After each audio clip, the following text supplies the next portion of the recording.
क्या आपने कभी खुद से पूछा है, असल जिंदगी में सच में सुखी कौन होता है?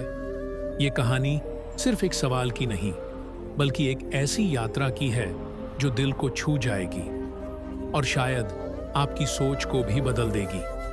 चलिए चलते हैं उस रास्ते पर जहां सुख की तलाश खुद एक सबक बन जाती है। नमस्कार मेरे प्यारे साथियों, आप सभी का हार्दिक स्वागत है कृष्ण ज्ञान के इस दिव्य YouTube परिवार में। यदि आपने अभी तक हमारे चैनल को सब्सक्राइब नहीं किया है तो कृपया कर लीजिए, ताकि हर नई अमृतवाणी की सूचना सबसे पहले आपको मिले। वीडियो को प्रेम पूर्वक लाइक करें और नीचे कमेंट में जय श्री राधे कृष्णा अवश्य लिखें। यही हमारी आभारी भक्ति का सच्चा परिचय है। मैं करबद्ध प्रार्थना करता हूँ कि हमारे आराध्य भगवान श्री कृष्ण आप सभी पर और आपके समस्त परिवार पर अपनी कृपामयी दृष्टि सदैव बनाए रखें। तो आइए बिना विलंब किए अब हम उस परम अमृतवाणी की ओर बढ़ते हैं जो हमारे जीवन को नई दिशा देगी, आत्मा को शांति देगी और हमारे हृदय को श्री कृष्ण प्रेम से भर देगी। हर किसी की जिंदगी में एक ऐसा मोड़ आता है जहां सवाल जवाब से बड़ा हो जाता है। आज हम एक ऐसी ही यात्रा पर चलेंगे जहां तीन मित्रों की एक साधारण सी बातचीत उन्हें एक असाधारण खोज की ओर ले जाती है। जुड़े रहिए इस भावनात्मक और ज्ञान से भरपूर कथा में, क्योंकि असली सुख की तलाश अब शुरू होती है। संध्या की हल्की रोशनी में लिपटा वह गांव एकदम शांत था, जैसे प्रकृति खुद अपने अंतर्मन में उतर गई हो। हर दिशा में चुप्पी थी, पर उस चुप्पी में एक अनकहा संगीत छुपा था।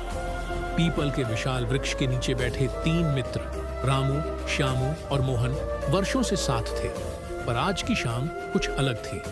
न जाने क्यों तीनों के मन में एक ही सवाल उठ रहा था, जिसका उत्तर कहीं दिखाई नहीं दे रहा था। रामू, जो गांव का सबसे धनी व्यक्ति था, धीरे धीरे बोले, मेरे पास सब कुछ है, पैसा, जमीन, नौकर चाकर, पर न जाने क्यों एक खालीपन है।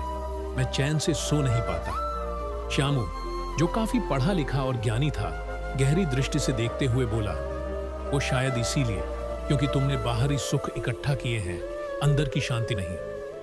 मोहन, जो एक सामान्य किसान था, मुस्कुराते हुए बोला, शांति शायद वही असली सुख है। मैं तो अपने खेत, अपने बैलों और परिवार के बीच ही संतुष्ट हूं। तीनों की बातों के बीच मौन गूंजने लगा।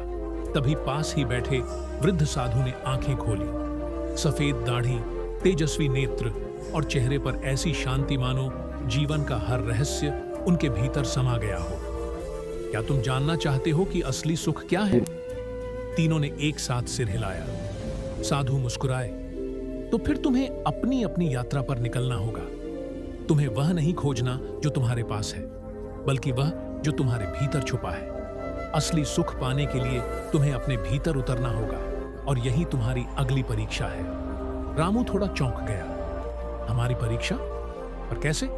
साधु बोले, तीनों को अलग अलग मार्ग पर चलना होगा। 3 रास्ते, 3 प्रयोग। हर एक को स्वयं अनुभव करना होगा कि उसका रास्ता सुख तक पहुंचता है या नहीं। श्यामू ने उत्सुकता से पूछा, और आप बताएंगे कि कौन सफल हुआ?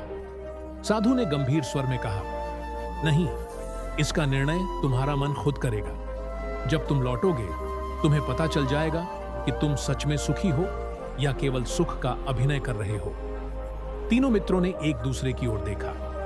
वर्षों की दोस्ती थी, लेकिन अब अलग अलग रास्तों पर चलने का समय आ गया था। यह यात्रा केवल बाहरी नहीं, अंदर की भी थी। वो भी उस प्रश्न के उत्तर की ओर, असल जिंदगी में सुखी कौन है?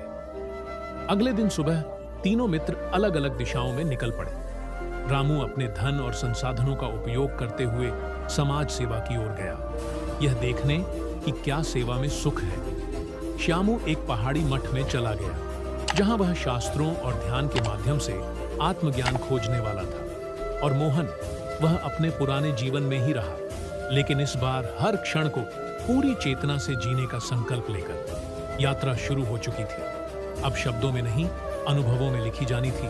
और यही थी इस कहानी की पहली दस्तक। एक सवाल, एक साधु और 3 राहें। अगले भाग में रामू की यात्रा शुरू होती है।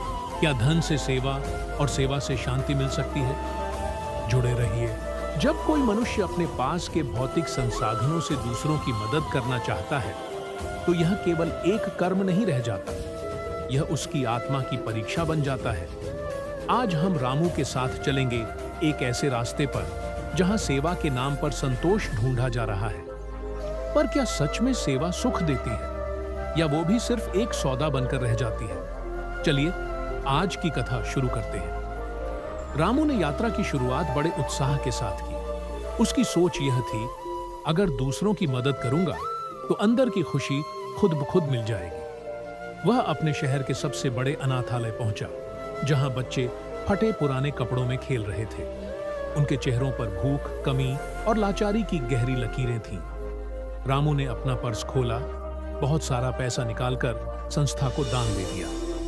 अनाथालय के संचालक ने हाथ जोड़ लिए, बच्चों ने ताली बजाई और रामू को पहली बार लगा, हाँ, शायद यही है सुख। लेकिन जैसे जैसे दिन बीते, वह हर जगह पैसे लुटाता गया।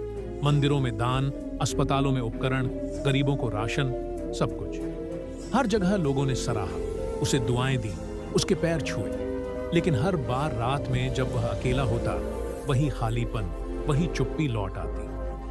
मैं इतना कुछ दे रहा हूं, फिर भी दिल क्यों खाली है? रामू ने एक रात खुद से पूछा।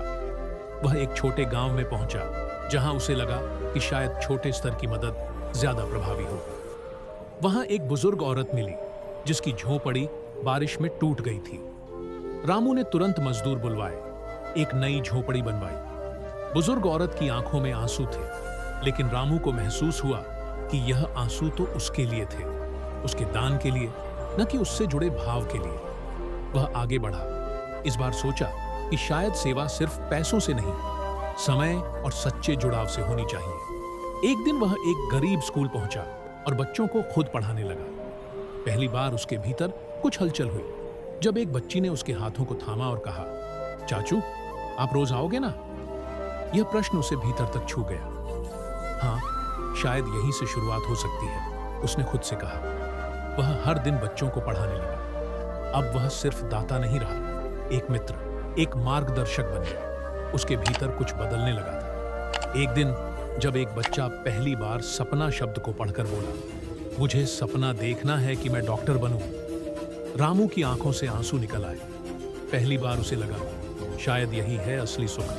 पर इस सुख की परीक्षा अब भी बाकी थी। एक दिन गांव में महामारी फैली। लोग डर के कारण एक दूसरे से दूर हो गए। रामू को गांव छोड़ने की सलाह दी गई, लेकिन उसने मना कर दिया। वह बीमारों के पास गया, उन्हें खाना पहुंचाया, दवा दी और खुद को बीमार होते हुए भी सेवा से पीछे नहीं हटा। उस पीड़ा में, उस डर में उसने पाया, जब तुम बिना स्वार्थ के किसी के लिए खड़े होते हो, तभी तुम अपने आप में खड़े हो पाते हो। महामारी के बाद गांव वालों ने रामू को जीवंत देवता कहा। उसने हाथ जोड़कर बस यही कहा, मैंने किसी के लिए कुछ नहीं किया, मैं तो सिर्फ खुद को ढूंढ रहा था। कई हफ्तों बाद जब वह पीपल के उसी वृक्ष के नीचे लौटा, उसके चेहरे पर सच्ची शांति थी। वह अब पहले वाला धनी रामू नहीं था। अब वह एक समझदार, अनुभवों से निखरा इंसान था, जिसने सीखा था कि सेवा जब स्वार्थ से होती है तो केवल अहंकार तृप्त होता है, पर जब सेवा दिल से होती है तो आत्मा तृप्त होती है। उसने साधु के चरणों में बैठते हुए कहा, अब समझ आया कि सिर्फ देना काफी नहीं होता, खुद को खोकर ही किसी को पाया जा सकता है। साधु ने मुस्कुराते हुए कहा, तुमने पहला चरण पार कर लिया है, अब देखो तुम्हारे मित्र क्या अनुभव लेकर लौटते हैं। और कहानी बढ़ती है। अगले भाग में श्यामू की ज्ञान यात्रा। जब ज्ञान अहंकार बन जाता है तो क्या वह सुख दे सकता है? जानिए अगले सेठ में। ज्ञान एक दीपक है, लेकिन जब वह अहंकार से जलने लगे तो दूसरों को प्रकाश देने के बजाय उन्हें अंधेरे में धकेल देता है। आज की कथा में हम चलेंगे श्यामू के साथ, जो विद्वत्ता के मार्ग पर है। पर क्या विद्वत्ता सुख है, या वह केवल एक और भ्रम है जो आत्मा को सच से दूर ले जाता है? आइए इस आत्मिक द्वंद्व में उतरते हैं। पहाड़ियों के बीच बसे एक शांत और निर्जन मठ में श्यामू पहुंचा था। उसका मन गर्व से भरा था। मैं ज्ञान का जिज्ञासु हूं, मुझे सत्य जानना है। उसके हाथों में भगवद गीता थी, आंखों में जिज्ञासा, और दिल में यह विश्वास कि अगर कहीं सुख का रास्ता है तो वह ज्ञान के पन्नों में छिपा है। मठ के महंत ने उसे ध्यान और शास्त्रों के अध्ययन का कार्य सौंपा। हर दिन वह घंटों योग, ध्यान और पाठ में समय देता। कुछ ही हफ्तों में वह वेद, उपनिषद और गीता के श्लोकों का मर्म समझने लगा। उसकी वाणी में धार थी और उसकी बुद्धि आग की तरह चमक रही थी। मठ में लोग उसे ज्ञानी श्यामू जी कहकर बुलाने लगे, लेकिन अंदर कुछ ऐसा था जो अब भी अधूरा था। एक दिन एक साधारण ग्रामीण अपने बेटे की बीमारी का कारण पूछने आया। श्यामू ने उसे शास्त्रीय भाषाओं में कर्म और पुनर्जन्म की बात समझाई, लेकिन वो गरीब किसान उदास होकर बोला, बाबा, मैं तो बस जानना चाहता था कि बेटे को दवा कब मिलेगी। श्यामू के मन में झटका लगा। उसने जो कहा वह ज्ञान था, लेकिन उस ज्ञान से सामने वाले को कुछ भी नहीं मिला। अगले कुछ दिनों में ऐसे कई घटनाएं हुई। एक माँ अपने दुख को लेकर आई। श्यामू ने उसे माया और वैराग्य समझाया, लेकिन माँ का दर्द वैसा का वैसा रहा। श्यामू सोच में पड़ गया। क्या मैं सिर्फ बोल रहा हूं? क्या मैं जी नहीं रहा? उसने ध्यान में उतरने का निर्णय लिया। कई दिनों तक वह चुप रहा, केवल भीतर देखा। ध्यान की अवस्था में उसे एक बालक की छवि दिखी। वह स्वयं था। जब बचपन में उसकी माँ ने उसे एक कहानी सुनाई थी और वह माँ की गोद में सच्चे सुख को महसूस करता था। उस समय कोई शास्त्र नहीं थे, कोई उपदेश नहीं, बस प्रेम था, अपनापन था। श्यामू की आंखें भर आईं। मैंने शब्दों को जीवन से बड़ा बना दिया, वह बुदबुदाया। उस दिन के बाद श्यामू बदला। उसने शास्त्रों को केवल पढ़ने की बजाय जीना शुरू किया। अब वह लोगों को संस्कृत के श्लोक नहीं, जीवन की भाषा में समझाने लगा। जब कोई दुखी आता, वह उन्हें सुने बिना कोई उत्तर नहीं देता। अब उसका ज्ञान अहंकार नहीं, सेवा बन गया था। एक दिन एक युवा साधक ने उससे पूछा, गुरुदेव, आपने इतना ज्ञान कहां से पाया? श्यामू मुस्कुराया। जब मैंने मान लिया कि मुझे कुछ नहीं आता, तब सब कुछ मिलने लगा। महीनों बाद जब श्यामू पीपल के वृक्ष के नीचे लौटा, उसके हाथों में अब कोई ग्रंथ नहीं था, केवल मौन था, विनम्रता थी। रामू ने उसे देखा और कहा, तू बदल गया है भाई। श्यामू ने सिर झुकाया। हाँ, पहले मैं जानता था, अब मैं समझता हूं। साधु ने कहा, ज्ञान तब तक बोझ है जब तक वह अनुभव में न बदले। तुमने बोझ को प्रकाश बना दिया है। और इस तरह श्यामू की आत्मिक यात्रा ने भी सुख का एक स्वरूप उजागर किया, जहां ज्ञान से नहीं, विनम्रता से आत्मा को शांति मिलती है। अगले भाग में मोहन का मौन अनुभव, जब साधारण जीवन असाधारण बन जाता है। क्या सादगी में भी सुख है? जानिए सेठ 4 में। हम अक्सर सोचते हैं कि सुख कुछ बड़ा पाने से मिलता है, बड़ा धन, बड़ा ज्ञान, बड़ा सम्मान। लेकिन क्या कभी यह सोचा है कि जो कुछ हमारे पास पहले से है वही असली सुख हो सकता है? आज हम चलेंगे मोहन के साथ, जिसने कहीं बाहर नहीं बल्कि अपने ही जीवन की सादगी में सुख को खोजा। यह कहानी है उन खामोश लम्हों की जो हमें चीख कर बताते हैं कि सच्चा आनंद कहाँ छुपा है। मोहन ने कोई लंबी यात्रा नहीं की। वह कहीं गया ही नहीं, ना किसी शहर की ओर, ना किसी मठ की ओर। उसने वही किया जो वह हमेशा करता आया था। सुबह सूरज उगने से पहले खेत में जाना, मिट्टी को छूना, बीज बोना और हल्की हवा में प्रभु का नाम जपना। लोग कहते, मोहन तो कहीं गया ही नहीं, वह कैसे जान पाएगा असली सुख क्या है? लेकिन मोहन मुस्कुराता रहा, जैसे उसे किसी को कुछ साबित करने की जरूरत ही ना हो। उस दिन की शुरुआत भी वैसी ही थी। वह अपने खेत पर काम कर रहा था जब बारिश की पहली बूंदें गिरी। मिट्टी की सौंधी खुशबू हवा में घुल गई और मोहन ने आंखें बंद कर ली। उसके होठों से निकला, धन्य है तू प्रकृति माँ, हर मौसम में तू हमें जीवन देती है। उसका बेटा दौड़ता हुआ खेत पर आया। बाबा, माँ कह रही हैं जल्दी आओ, पकौड़े तैयार हैं। मोहन हंसा। वही 2 कमरे का घर, वही मिट्टी का आंगन, वही साधारण जीवन, लेकिन इस साधारणता में एक अजीब गहराई थी। हर काम में भक्ति थी, हर सांस में स्वीकार्यता। रात को जब बिजली चली गई, परिवार ने दीपक जलाया। बच्चों ने कहा, बाबा कहानी सुनाओ। मोहन ने अपने बाबा की सुनाई एक पुरानी कहानी दोहराई। एक राजा की जो पूरी दुनिया जीतकर भी बेचैन था, और एक किसान की जो अपने छोटे खेत में ही परम संतोष से जीता था। कहानी के अंत में बेटी ने पूछा, बाबा, असली राजा कौन था? मोहन ने कहा, जिसे किसी चीज की कमी नहीं लगती, वही असली राजा होता है और वही सबसे सुखी। उस रात मोहन अपने घर की छत पर लेटा तारों को देखता रहा। उसके दिल में एक शांति थी, न कोई बेचैनी, न कोई लालसा। उसने न धन चाहा, न विशेष ज्ञान, बस हर दिन को पूरे मन से जिया। लेकिन सुख की ये सरल राह भी परखी गई। एक दिन गांव में आग लग गई, कई घर जल गए, मोहन का घर भी झुलस गया। लोगों ने कहा, अब मोहन टूट जाएगा, लेकिन वह चुपचाप राख के ढेर पर बैठा और मिट्टी उठाकर बोला, यही तो थी हमारी शुरुआत, तो डर किस बात का।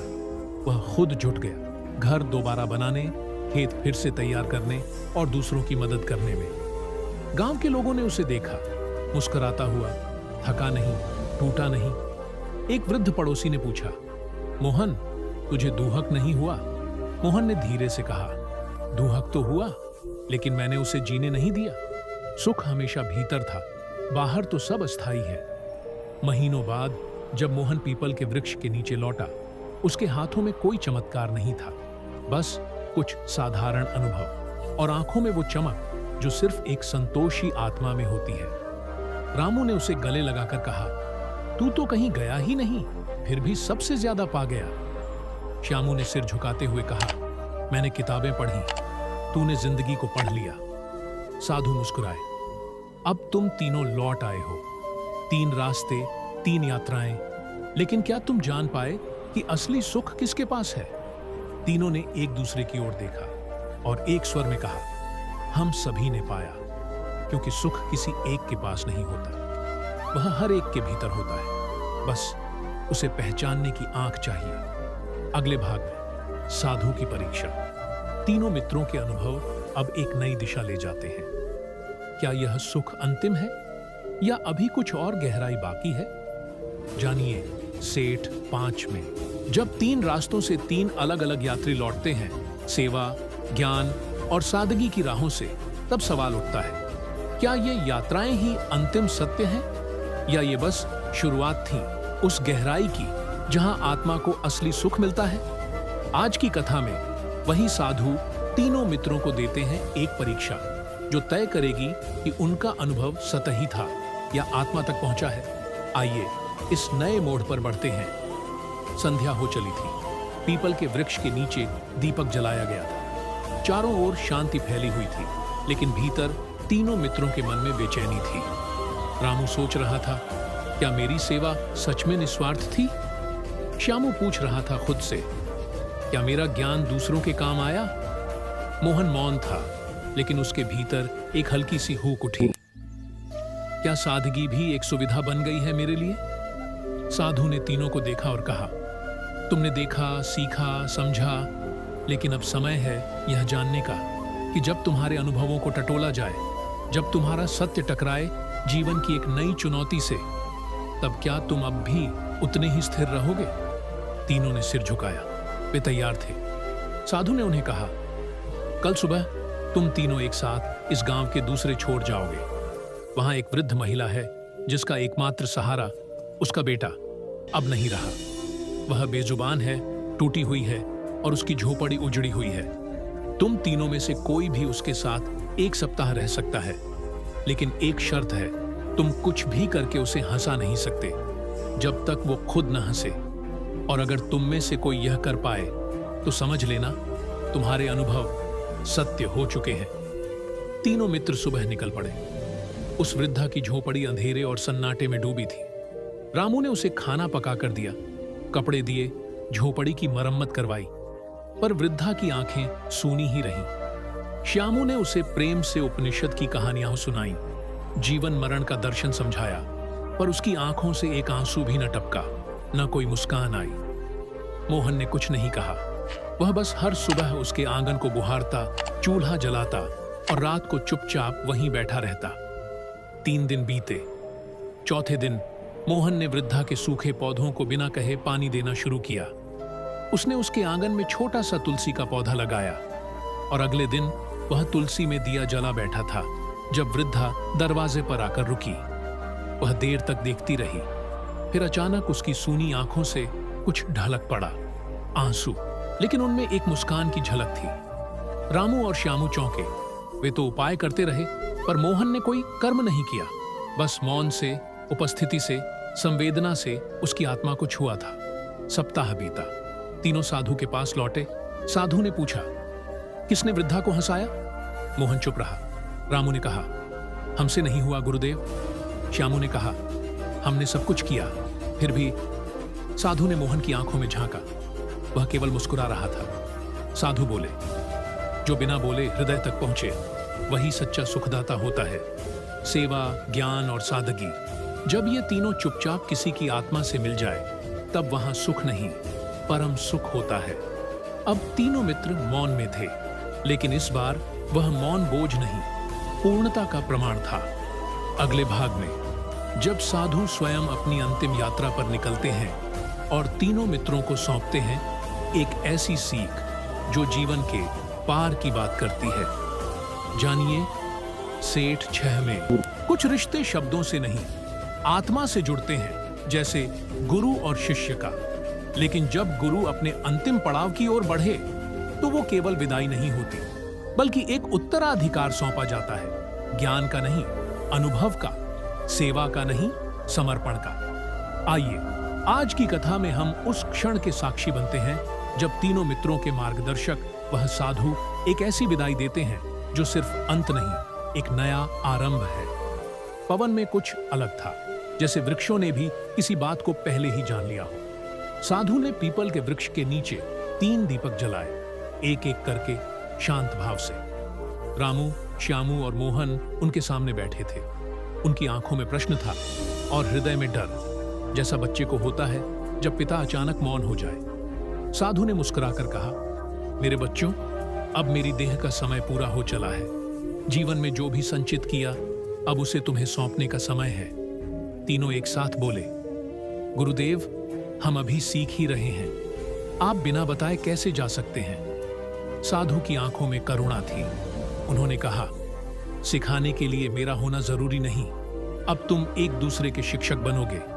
रामू की सेवा, श्यामू का ज्ञान और मोहन की सरलता, ये अब एक दूसरे को बांटने का समय है। उन्होंने एक लकड़ी की संदूकची खोली। उसमें एक पुराना खुरदुरा कपड़ा लिपटा हुआ था। अंदर 3 अलग अलग चीजें थीं, एक मिट्टी का दीपक, एक ग्रंथ और एक रोटी का टुकड़ा। साधु ने कहा, रामू, यह रोटी तुम्हारी है। इसे जब भी किसी भूखे को दोगे, याद रखना, सेवा तब तक पूरी नहीं होती जब तक उसमें प्रेम ना हो। श्यामू, यह ग्रंथ तुम्हारा है, लेकिन अब इसे पढ़ने के लिए नहीं, जीने के लिए है। अगर शब्दों में अहंकार आ जाए तो वो शस्त्र बन जाते हैं। मोहन, यह दीपक तुम्हारा है, तुम्हारा जीवन ही प्रकाश है। इसे जलाकर रखो ताकि औरों को राह मिल सके। फिर साधु ने एक एक कर तीनों के सिर पर हाथ रखा। उनकी हथेलियां कांप रही थीं, लेकिन उनके स्वर स्थिर थे। तुम्हारे भीतर जो उदय हुआ है वह क्षणिक नहीं है, लेकिन ध्यान रखना, सुख जब स्थायी लगे वही घड़ी है उसे बांटने की, क्योंकि बांटा गया सुख कई गुना होकर लौटता है। शाम होते होते साधु अपनी कुटिया में विश्राम को चले गए और उस रात पीपल की डालियां कुछ अधिक शांत थीं। सुबह जब तीनों शिष्यों ने कुटिया का द्वार खोला, साधु वहां नहीं थे। कोई शव नहीं, कोई शरीर नहीं, बस 3 जले दीपक और एक पत्र। पत्र में लिखा था, मैं कहीं नहीं गया। हर बार जब तुमसे कोई प्रेम से बोलेगा, जब कोई भूखा भोजन पाएगा, जब कोई मौन में तुम्हारे पास बैठकर शांति महसूस करेगा, वहां मैं हूं। मैं देह नहीं, दृष्टि बनकर तुम्हारे साथ हूं। अब जाओ और वही बनो जो तुम बन चुके हो, केवल सच्चे। तीनों मित्र पीपल के नीचे आकर बैठे, मौन, संतुलित और तैयार। अब उन्हें कोई साधु नहीं बुलाएगा, पर वे जानते थे उनके भीतर एक साधु हमेशा जीवित रहेगा। अगले भाग में समय बीतता है और तीनों मित्र अब दूसरों के जीवन में दीपक बनते हैं। क्या उनकी सीख दुनिया बदल सकती है? क्या सुख की यह खोज अब दूसरों की राह बन सकती है? जानिए, सेठ 7 में जब किसी जीवन की लौ बुझती है तो कई और जले हुए दीपक उस उजाले को आगे ले जाते हैं। आज की कथा में हम देखते हैं कैसे 3 मित्र, रामू, श्यामू और मोहन, अपने अपने अनुभवों को अब केवल अपने लिए नहीं, बल्कि एक पूरी पीढ़ी के लिए बांटते हैं। क्या ये दीपक अब औरों के अंधेरे को मिटा सकेंगे? आइए सुख की इस विरासत की यात्रा को आगे बढ़ाते हैं। साधु के जाने के कई महीने बीत चुके थे, लेकिन पीपल का पेड़ अब भी वैसा ही खड़ा था, शांत, गवाह और हर सांझ 3 दीपकों से सजा हुआ। लेकिन तीनों मित्र अब एक जगह नहीं थे। वे बंट चुके थे, न अलगाव में बल्कि विस्तार में। रामू अपने गांव लौट गया था। पहले जहां वह अपने परिवार के लिए दिन रात काम करता था, अब उसने गांव के हर अकेले, बीमार और बेसहारा इंसान को अपना परिवार मान लिया था। उसके घर का आंगन अब कई बच्चों की हंसी से गूंजता था, जो अनाथ थे या गरीबी में भूल गए थे कि प्यार कैसा होता है। उसने अपना जीवन सेवा केंद्र बना दिया। वहां न कोई दान मांगता, न कोई उपदेश देता, केवल काम होता, खेतों में, रसोई में और कभी कभी किसी वृद्ध की आंखों में भी। लोग कहते, रामू भैया के पास जाना मतलब मन हल्का हो जाना। रामू बस इतना कहता, मैं कुछ नहीं देता, बस वही लौट आता हूं जो मुझे कभी गुरु ने दिया था, मौन में प्रेम। दूसरी ओर श्यामू ने एक विद्यालय की नींव रखी थी, लेकिन यह विद्यालय अलग था। यहां न कोई डिग्री दी जाती थी, न कोई परीक्षा होती थी। यहां बच्चों को केवल यह सिखाया जाता था, कैसे सवाल पूछें, कैसे मौन सुना जाए, कैसे किसी के दुख को शास्त्र के बिना भी समझा जाए। श्यामू हर शाम एक पेड़ के नीचे बैठकर कहानी सुनाता, कभी रामायण की, कभी बुद्ध की और कभी अपने ही जीवन की। लेकिन हर कहानी के अंत में वह एक ही सवाल करता, इससे तुमने क्या सीखा? और जब कोई बच्चा मुस्कुराकर जवाब देता, दूसरे को देखकर चलना नहीं है, खुद की आंखें खोलनी है, तो श्यामू जानता वह सुख अब किसी और के भीतर प्रवेश कर चुका है। मोहन ने सबसे चुप रास्ता चुना। उसने किसी संस्था की स्थापना नहीं की, कोई विद्यालय नहीं खोला, न ही किसी सभा को संबोधित किया। वह बस वहीं रहा, अपने छोटे से घर में, खेतों के बीच। लेकिन हर दिन उसके पास कोई न कोई आता था, कोई हार कर, कोई रोकर, कोई भ्रम में। वो बैठता, उन्हें चाय देता और खुद कुछ न कहकर उन्हें बोलने देता। लोग कहते, मोहन बाबा कुछ नहीं कहते, फिर भी सब समझा देते हैं। उसका जीवन एक दीपक था, न ज्यादा रोशनी, न धुआं, बस स्थिर, सौम्य। तीनों मित्र एक दूसरे से दूर थे, पर एक धागे से बंधे हुए थे, और हर पूर्णिमा को वे पीपल के नीचे लौटते थे, साधु की समाधि के पास 3 दीपकों के संग। और उस रात जब तीनों एक साथ मौन में बैठे होते, तो लगता जैसे साधु फिर से जीवित हैं, उनके हाव भाव में, उनके मौन में और उस लौ में जो बुझी नहीं थी। वहां गांव के लोग भी आने लगे थे। बच्चे अपनी छोटी कहानियां में लाते, स्त्रियां अपनी प्रार्थनाएं और पुरुष अपने प्रश्न। हर बार वे तीनों कुछ न कुछ साझा करते। रामू की सेवा की गर्माहट, श्यामू की समझ की गहराई और मोहन की मौन में लिपटी सादगी। और धीरे धीरे वह पीपल का वृक्ष केवल एक जगह नहीं रहा, वह बन गया एक प्रतीक, सुख की परंपरा का, उस उत्तर की खोज का जो भीतर से आता है। अगले भाग में एक नया आगंतुक आता है, एक युवा जो कहता है, मुझे सुख चाहिए लेकिन बिना कुछ छोड़े।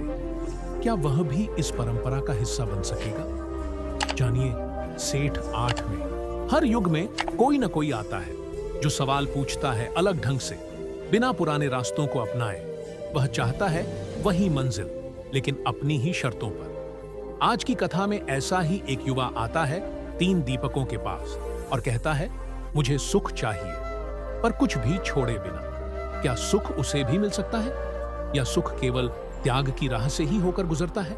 आइए जानते हैं। पूरा गांव अब पीपल के वृक्ष को पहचानता था। वह एक स्थान नहीं रहा था, वह एक अनुभव बन गया था। हर पूर्णिमा की रात 3 दीपकों के साथ 3 चेहरे बैठते थे, रामू, श्यामू और मोहन। और तभी उस रात गांव के कोने से एक चौथा चेहरा आया, चमकते कपड़े, हाथ में चमचमाता मोबाइल और होठों पर हंसी जो थोड़ी ज्यादा तेज थी। नाम था आरव। उसने आते ही कहा, नमस्ते बाबा लोग, मैंने YouTube पर आपके बारे में सुना है। लोग कहते हैं यहाँ सच्चा सुख मिलता है, तो मैं भी लेने आया हूं। लेकिन देखिए, मैं कुछ छोड़ नहीं सकता, न मेरा स्टाइल, न मेरा सोशल मीडिया, न मेरी आजादी। मैं बस खुश रहना चाहता हूं जैसे मैं हूं। गांव के लोग थोड़ा मुस्कुराए, कुछ चौंके भी। रामू ने शांत होकर कहा, तुम्हारे सवाल में कुछ भी गलत नहीं है आरव। लेकिन जो तुम पूछ रहे हो उसका उत्तर हमारे पास नहीं, तुम्हारे भीतर है। श्यामू ने उससे कहा, बैठो, सुनो नहीं, महसूस करो। आरव थोड़ा असहज हुआ पर बैठ गया। तीनों ने उस रात कोई प्रवचन नहीं दिया। केवल मोहन ने उसे सुबह आकर एक काम करने को कहा। आज का दिन केवल मौन में बिताओ, फोन मत चलाना, किसी से बात मत करना, जो भी महसूस हो एक डायरी में लिखते रहना। आरव हंसा, यानी डिटॉक्स? ठीक है बाबा।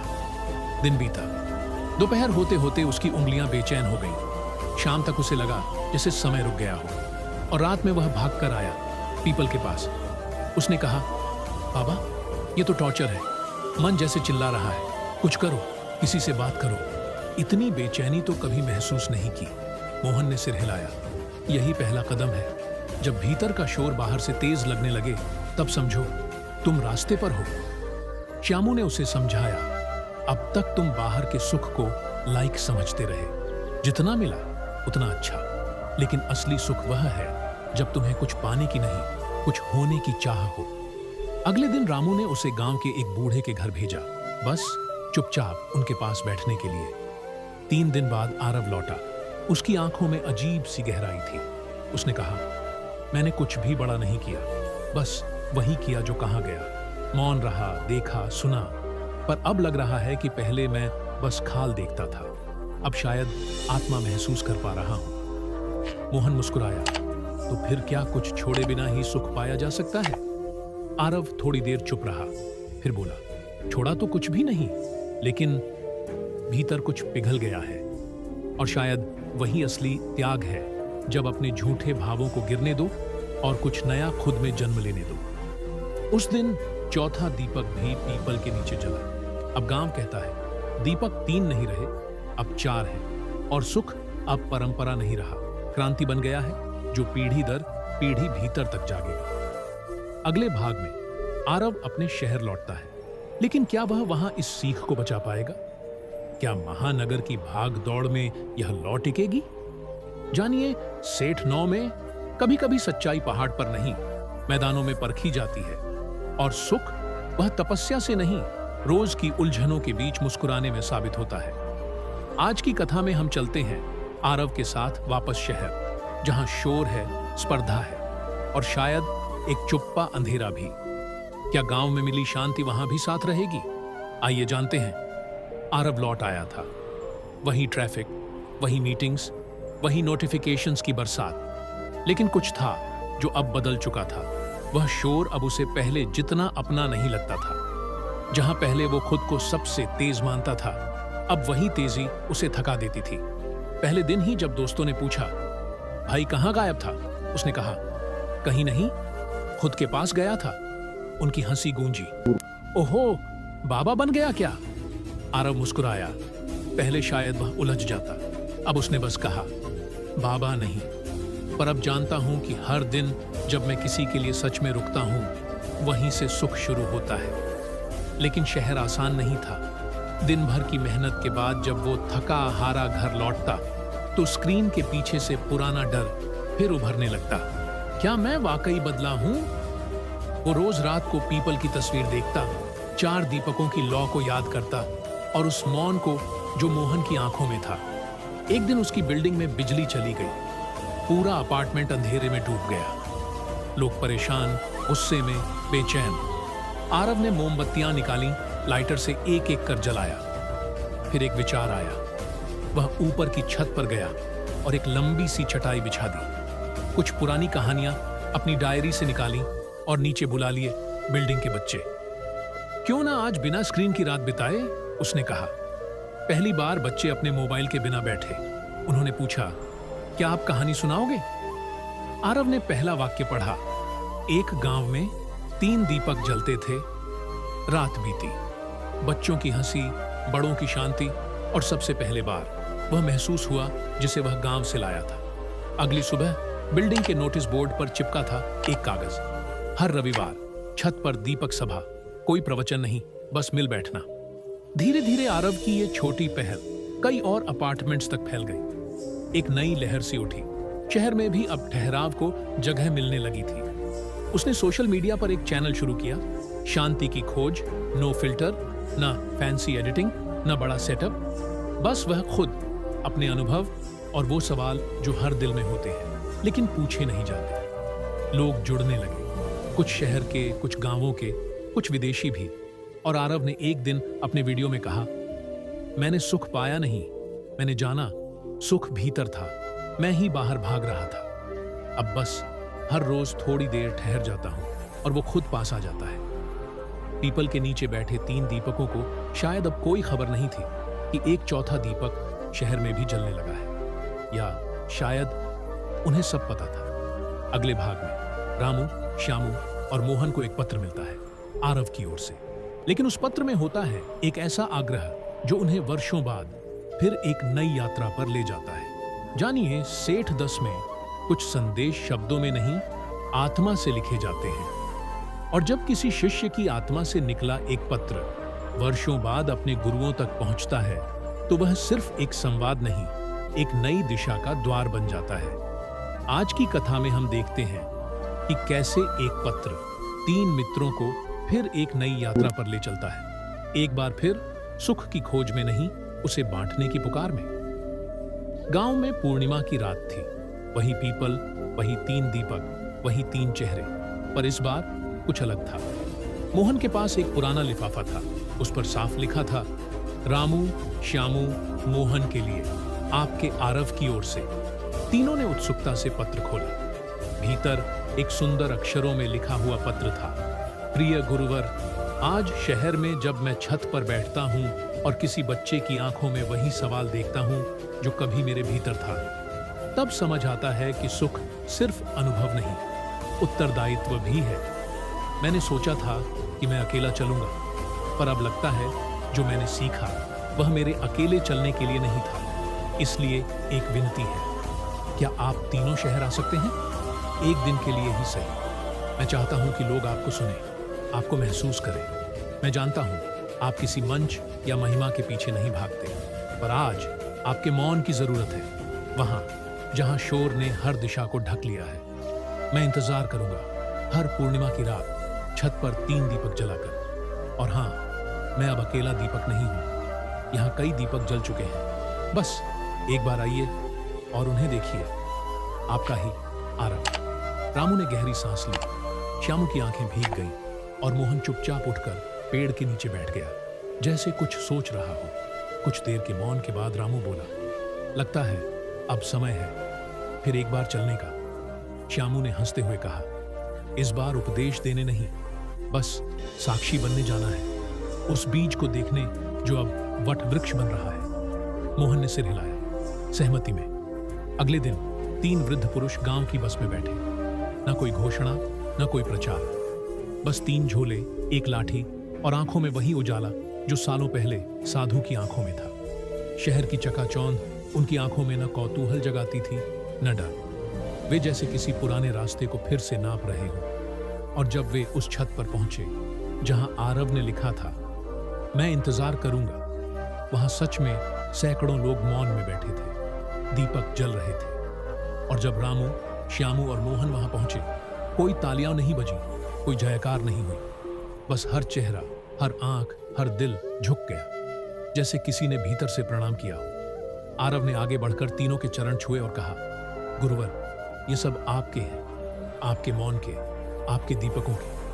मैंने बस बात को आगे बढ़ाया है। श्यामू ने मुस्कुराकर कहा, और यही सबसे बड़ा सुख है, जब हमारी सीख हमारे बिना भी जीवित रहे। उस रात पहली बार शहर की छत पर 4 नहीं, सैकड़ों दीपक जले।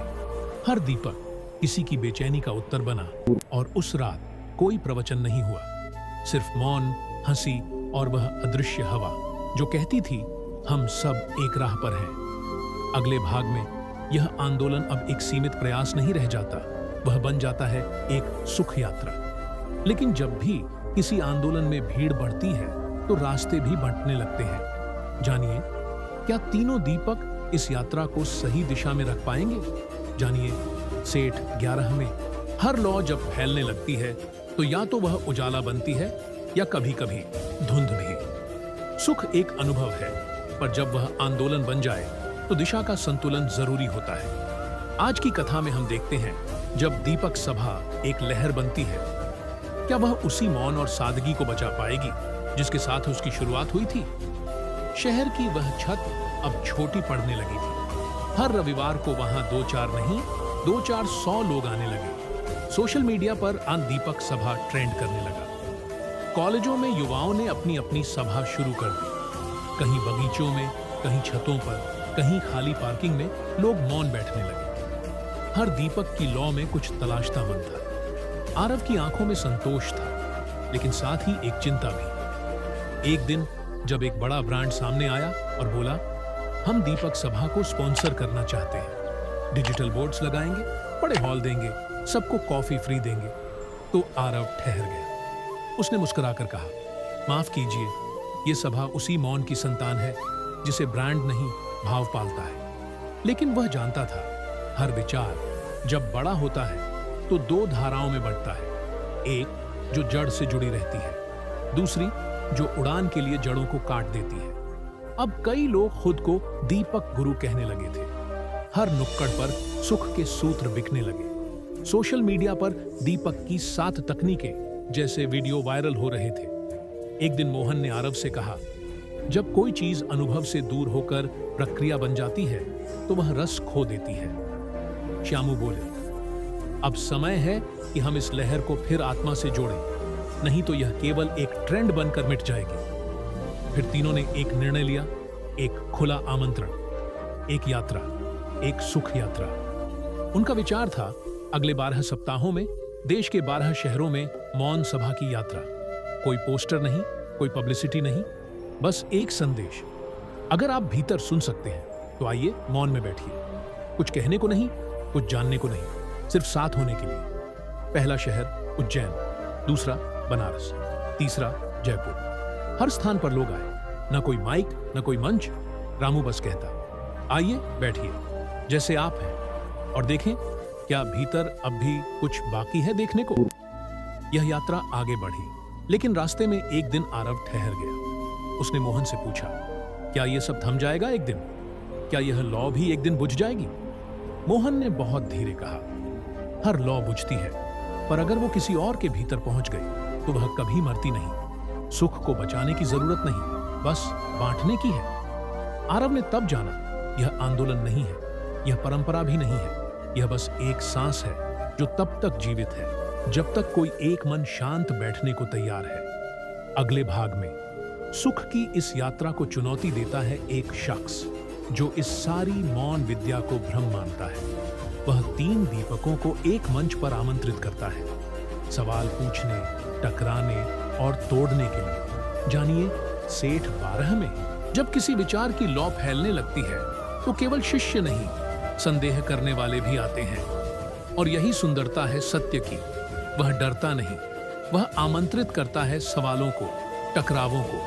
आज की कथा में एक ऐसा व्यक्ति आता है जो दीपकों की शांति को चुनौती देता है। क्या शांति सवालों के सामने टिक पाएगी?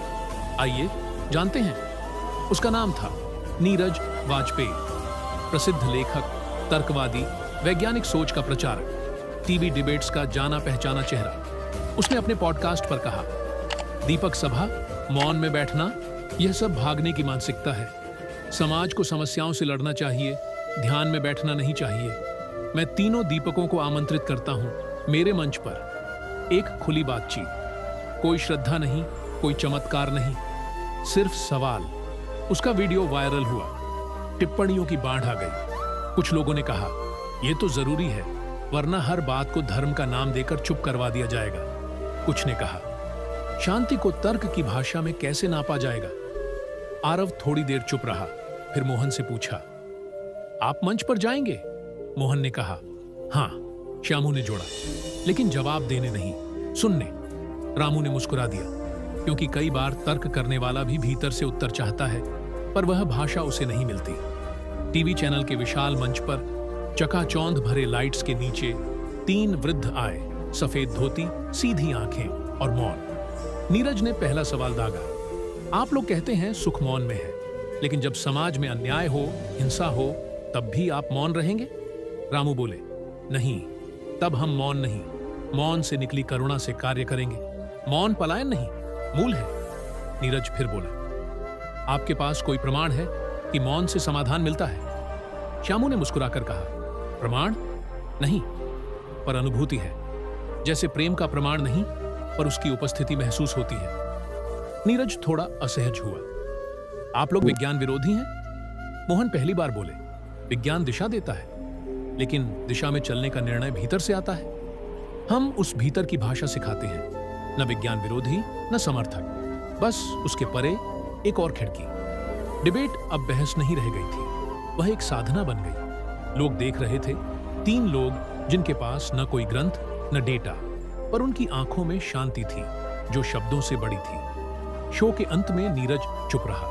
उसने अंतिम सवाल नहीं पूछा, बल्कि उसने कहा, मैं कल पहली बार 1 घंटा अकेले बैठा था आपकी सभा देखने के बाद, और मैंने देखा, मैं खुद को वर्षों से नहीं देखा था। शायद मैं एक बार आपकी दीपक सभा में आना चाहूंगा, सुनने नहीं, महसूस करने। शो खत्म हुआ। अगले रविवार आरव की छत पर एक नया चेहरा आया, नीरज वाजपेयी।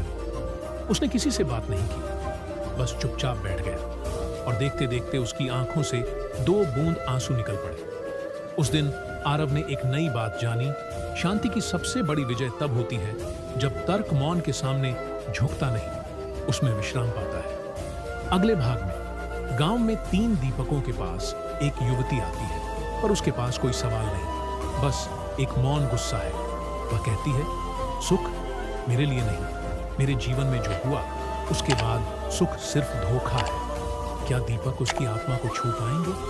जानिए, सेठ 13 में कुछ घाव ऐसे होते हैं जिनसे न खून बहता है न आवाज निकलती है, पर वे आत्मा को रोज थोड़ा थोड़ा तोड़ते रहते हैं।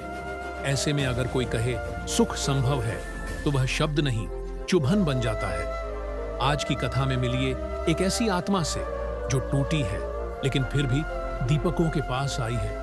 क्या पीड़ा और मौन कभी एक दूसरे से संवाद कर सकते हैं? आइए जानते हैं। गांव में सर्दियों की शुरुआत हो चुकी थी। पीपल के पत्ते हवा में सरसराते थे। तीनों दीपक अपनी आदत के अनुसार शाम को एक चटाई पर मौन बैठे थे। तभी वह आई, एक युवती, उम्र लगभग 25। आंखें सूखी थीं, पर भीतर कुछ बहता सा लग रहा था। चाल सीधी पर रुक रुक कर चलती हुई। उसने पास आकर कहा, आप तीनों को लोग गुरुवर कहते हैं, पर मैं कुछ नहीं मानती। मैं सिर्फ एक बात पूछने आई हूं, क्या सुख सबके लिए होता है या कुछ के लिए ही लिखा जाता है? मोहन ने सिर उठाकर उसकी ओर देखा, कुछ नहीं कहा, बस हाथ के इशारे से पास बैठने को कहा। वह बोली, मैं यहां बैठने नहीं आई, मैं जवाब लेने आई हूं। मैंने अपने जीवन में वो सब देखा है जो शायद आप कल्पना भी नहीं कर सकते। पिता का घर शराब से टूटा, मां की आंखें रोज रो रो कर बुझती रहीं, भाई ने घर छोड़ा और फिर कभी नहीं लौटा, और मैं अपने ही रिश्तेदार द्वारा शोषित हुई, बार बार। तब कोई सुख नहीं आया, तब कोई दीपक नहीं जला, तब ईश्वर चुप रहा। तो अब जब मैं खुद को समेटने की कोशिश कर रही हूं, आप कहते हैं मौन में सुख है? कैसे मान लूं ये बात? अब रामू ने धीमे स्वर में कहा, तू उस रात की तरह है जब चांद नहीं दिखता और लगता है कि अंधेरा ही आखिरी सच है। पर क्या तू जानती है, उसी अंधेरे में चांद उगने की जगह भी छिपी होती है। वह हंसी, कड़वी, ठहाकेदार। कविताओं से क्या मिलेगा मुझे? श्यामू बोले, कविताएं नहीं बहन, अनुभव। हम में से हर एक ने अपने अपने दुखों की परतों से गुजर कर ही ये दीपक जलाए हैं। हमने भी घुटन देखी है, पर किसी दिन जब एक क्षण के लिए भीतर कुछ शांत हुआ, तब जाना पीड़ा के पीछे एक और द्वार होता है। वह स्तब्ध हो गई। मोहन ने जेब से एक छोटा आईना निकाला, उसे दिखाते हुए कहा, ये तेरा चेहरा नहीं, ये तेरी यात्रा का नक्शा है। घाव भी हैं, थकावट भी है, लेकिन देख, अब भी तू बैठी है। तू टूटी नहीं, तू अब भी सवाल पूछ रही है। यही पहला दीपक है। वह कुछ पल चुप रही, फिर बोली, तो आप ये कह रहे हैं कि मैं भी सुख की हकदार हूं, इतनी टूटी हुई होकर भी? तीनों ने एक साथ कहा, हाँ, पर कैसे? उसकी आंखें भीग चुकी थीं। रामू ने जवाब दिया, पहले तू तय कर कि तू स्वीकार करेगी कि तेरी पीड़ा सच्ची है, पर वह तुझे परिभाषित नहीं करती। फिर तू हर रोज कुछ देर बस अपने साथ बैठ, बिना शोषक के, बिना दोष के, बिना डर के। धीरे धीरे तू देखेगी वो सब जो तेरे साथ हुआ था वह तेरे भीतर स्थायी नहीं रहा और तू बचेगी पूरी, साबुत और मुस्कुराती हुई। वह कुछ देर मौन बैठी, फिर पहली बार बोली, मुझे चुपचाप बैठना नहीं आता। मोहन ने कहा, ठीक है, आज तू रो ले, कल बैठना शुरू करना और जब कभी तू चाहे यहाँ आ जाना। दीपक तेरा इंतजार करेंगे। वह उठी, पीछे मुड़ी, देखा 3 दीपक जैसे उसकी आत्मा की हिफाजत कर रहे हों। शाम ढल चुकी थी, लेकिन उस दिन 3 दीपकों ने एक और बात सीखी। सुख सिर्फ मिलने की यात्रा नहीं है, बल्कि टूटने के बाद भी उठने की हिम्मत का नाम है। अगले भाग में जब वही युवती कुछ महीनों बाद गांव लौटती है, लेकिन इस बार अकेली नहीं। वह लाती है अपने जैसे कई टूटे हुए लोगों को और कहती है, अब मैं दीपक बनाना चाहती हूँ। क्या दीपक सभा इसके लिए तैयार है? जानिए सेठ 14 में। कुछ आत्माएं आती हैं अपनी टूटी सांसों के साथ, लेकिन लौटती हैं लौ बनकर। वो जो न सिर्फ खुद को रोशन करती है, बल्कि दूसरों के अंधेरों को भी छू जाती है। आज की कथा में एक लौटती हुई आत्मा अपने जैसे कई जख्मों को लेकर आई है, और अब सवाल ये है, क्या दीपक सभा उन्हें थाम पाएगी? और क्या हर टूटा हुआ मन सच में दीपक बन सकता है? वो सुबह बाकी दिनों से अलग थी। गांव की पगडंडी पर एक परिचित परछाई लौट रही थी, वही युवती जिसे तीनों दीपक कुछ महीने पहले मिले थे। पर इस बार वह अकेली नहीं थी, उसके साथ थे 7 लोग, उम्र, रंग, भाषा सब अलग। एक विधवा जो वर्षों से घर से नहीं निकली थी, एक लड़का जो नशे से लड़ते हुए आत्महत्या की कगार से लौटा था, एक युवती जो मानसिक बीमारी के बाद अपनों से ठुकराई गई थी, एक बुजुर्ग जिसे उसके ही बच्चे वृद्धाश्रम में छोड़ आए थे। सभी की आंखों में एक कॉमन चीज थी, अतीत का बोझ और भविष्य की उम्मीद का छोटा सा दिया। युवती ने आकर कहा, गुरुओं, मैं लौटी हूं, पर मैं अब केवल सुनने नहीं आई, मैं बनाना चाहती हूं। मैं चाहती हूं कि हर टूटे हुए को यह एहसास हो कि टूटना अंत नहीं है। मैंने आपके पास जो पाया उसे अब बांटना चाहती हूं। क्या मैं ऐसा कर सकती हूं? तीनों दीपकों ने एक दूसरे की ओर देखा। फिर मोहन ने कहा, अगर तू लौ बनी है तो बांटना तेरा धर्म है, पर याद रख, दीपक बनना जिम्मेदारी है, यह केवल कथा नहीं, साधना है। उसने सिर झुकाकर कहा, मैं तैयार हूं, और ये लोग भी। हम सब अपनी अपनी पीड़ाओं से कुछ प्रकाश उठाकर लाए हैं। फिर शुरू हुई दीपक शिक्षा, पर यह शिक्षा किताबों की नहीं थी। पहला पाठ, मौन में बैठना। दूसरा, अपनी पीड़ा को सहानुभूति नहीं, शक्ति में बदलना। तीसरा, दूसरे के दुख को ठीक नहीं करना, सिर्फ उसके साथ रहना। शुरू में कुछ मुश्किलें आईं, कुछ लोग खुद में डूब जाते, कुछ को लगता, हम किसे रोशनी देंगे जब हमारी ही बात कोई नहीं सुनता। तब श्यामू ने कहा, रोशनी देने के लिए पूर्ण होना जरूरी नहीं, बस इतना काफी है कि तुम अंधेरे में साथ खड़े रह सको। धीरे धीरे उनमें बदलाव आने लगा। अब वे सप्ताह में एक दिन गांव की पाठशाला में मौन सभा करवाते। कभी चुपचाप लोगों को एक कप चाय पिलाते और सिर्फ सुनते। कभी स्टेशन पर बैठे किसी थके हुए यात्री को मुस्कान दे देते। और एक दिन वही युवती दीपकों के पास आकर बोली, हमने 5 गांवों में दीपक सभा शुरू कर दी है और हर जगह टूटे हुए लोग ही दीपक बन रहे हैं। रामू की आंखें नम हो गईं। उसने कहा, आज हमारे जीवन की सबसे सुंदर बात यही है कि हमने जो बांटा वह सिर्फ सुख नहीं था, वह भरोसा था कि हर जख्म एक दीपक बन सकता है अगर उसे मौन की बात सुनने दी जाए। गांव में उस रात एक उत्सव हुआ, लेकिन बिना शोर, बिना ढोल, बस हर घर की दहलीज पर एक एक दीपक जला था और हर दीपक के पीछे एक कहानी थी, टूटने की, संभलने की और फिर किसी और के लिए रोशनी बनने की। अगले भाग में जब दीपक सभा की यह लहर शहरों तक पहुंची, वहां एक बच्चा आता है जो बोल नहीं सकता, सुन नहीं सकता, पर हर बार जब वह मौन सभा में बैठता है, उसकी आंखें कुछ कहती हैं। जानिए सेठ 15 में जब कोई शब्द न कह सके, न सुन सके, तब क्या संवाद रुक जाता है या फिर मौन अपनी सबसे सच्ची भाषा बन जाता है? आज की कथा में एक बच्चा है जो न सुन सकता है, न बोल सकता है, लेकिन उसकी उपस्थिति दीपक सभा को हिला देती है।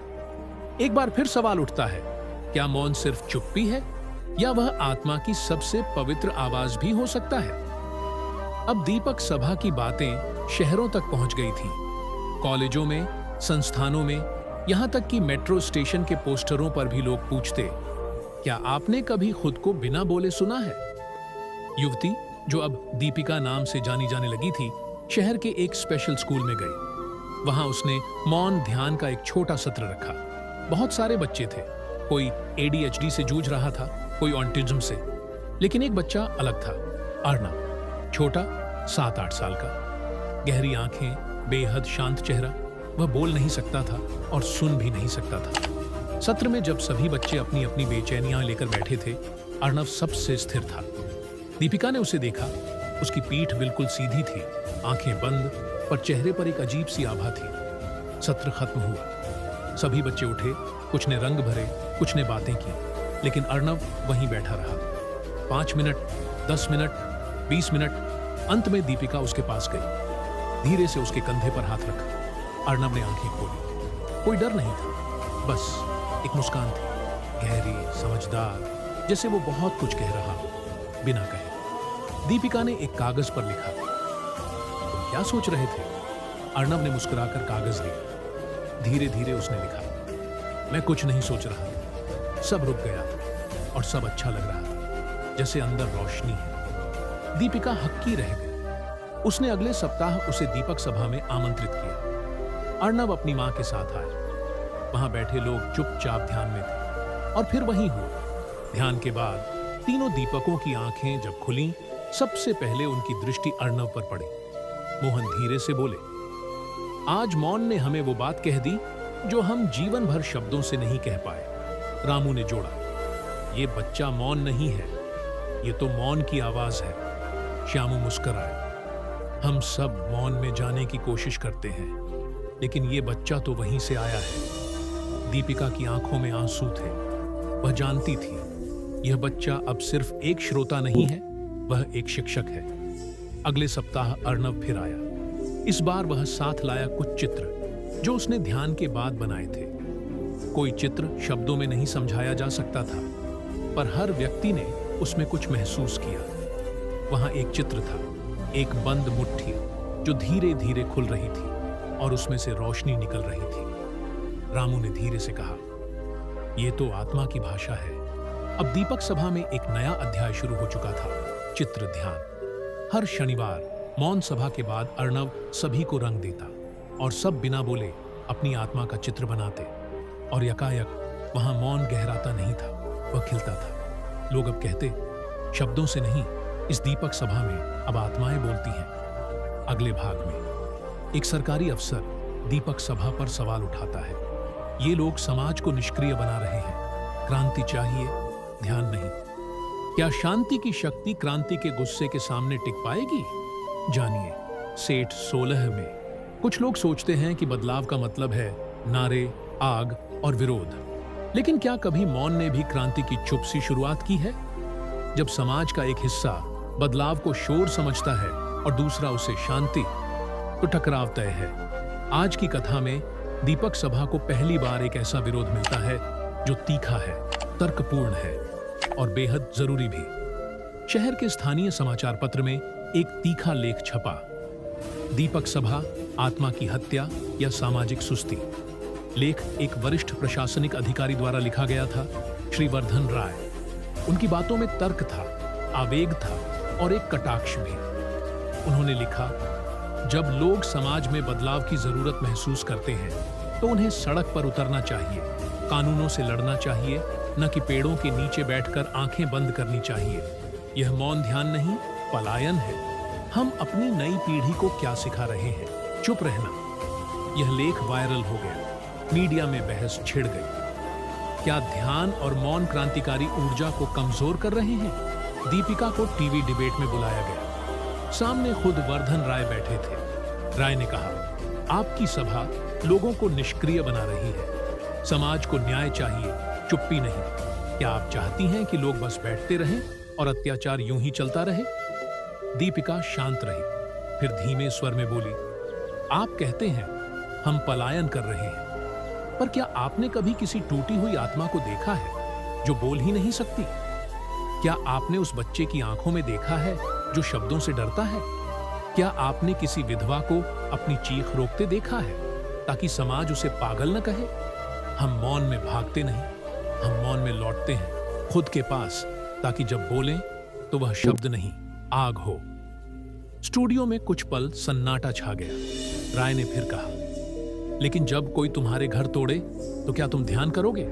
दीपिका ने उत्तर दिया, नहीं, तब हम बोलेंगे। लेकिन वो बोलना तब होगा जब हम क्रोध में नहीं, करुणा में होंगे। हमारी लड़ाई तब आत्मा से होगी, न कि केवल लाठी से। टीवी पर वही डिबेट लाखों ने देखी। कई लोग अब सोचने लगे, क्या मौन भी आंदोलन बन सकता है? राय ने उस दिन कुछ नहीं कहा, पर अगले सप्ताह वह खुद गांव आया। तीनों दीपकों के सामने बैठा, बोला, मैं आपसे सहमत नहीं हूं, पर मैं यहां बैठना चाहता हूं, बिना बोले।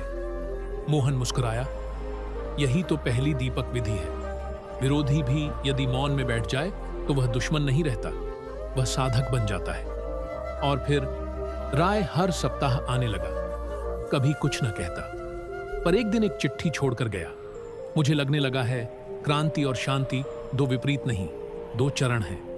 क्रांति बताती है कि कुछ टूट गया है और शांति बताती है अब उसे कैसे जोड़ा जाए। आप सब जोड़ने का काम कर रहे हैं, धन्यवाद। एक पुराना आग उगलने वाला अवसर।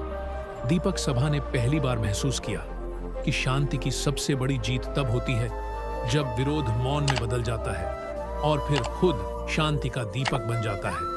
अगले भाग में जब दीपक सभा को अंतर्राष्ट्रीय मंच पर बुलाया जाता है, लेकिन दीपिका एक मुश्किल निर्णय लेती है, मैं नहीं जाऊंगी, वहां मेरा मौन नहीं सुना जाएगा। क्यों? जानिए, सेठ 17 में हर साधना एक समय के बाद पहचान पाती है कि कहां उसे आगे बढ़ना है और कहां रुक जाना ही उसकी असली गहराई है। आज की कथा उस क्षण की है जब दीपक सभा को पूरी दुनिया जानना चाहती है, लेकिन दीपिका एक चौंकाने वाला निर्णय लेती है। क्या यह नम्रता है या आत्मा की सच्ची रक्षा? दीपक सभा की खबरें अब देश की सीमाओं को पार कर चुकी थीं। एक अमेरिकी सामाजिक संगठन ग्लोबल माइंड पीस फोरम ने दीपिका को आमंत्रित किया। वॉशिंगटन D.C में होने वाला उनका वार्षिक अधिवेशन इस साल का सबसे प्रतिष्ठित मंच था। ईमेल में लिखा था, We wish to honor your silent revolution. Please deliver the keynote address. Deepika के आसपास के लोग उत्साहित थे। अब तो पूरी दुनिया जान पाएगी कि इस छोटे से गांव से कैसी क्रांति निकली है।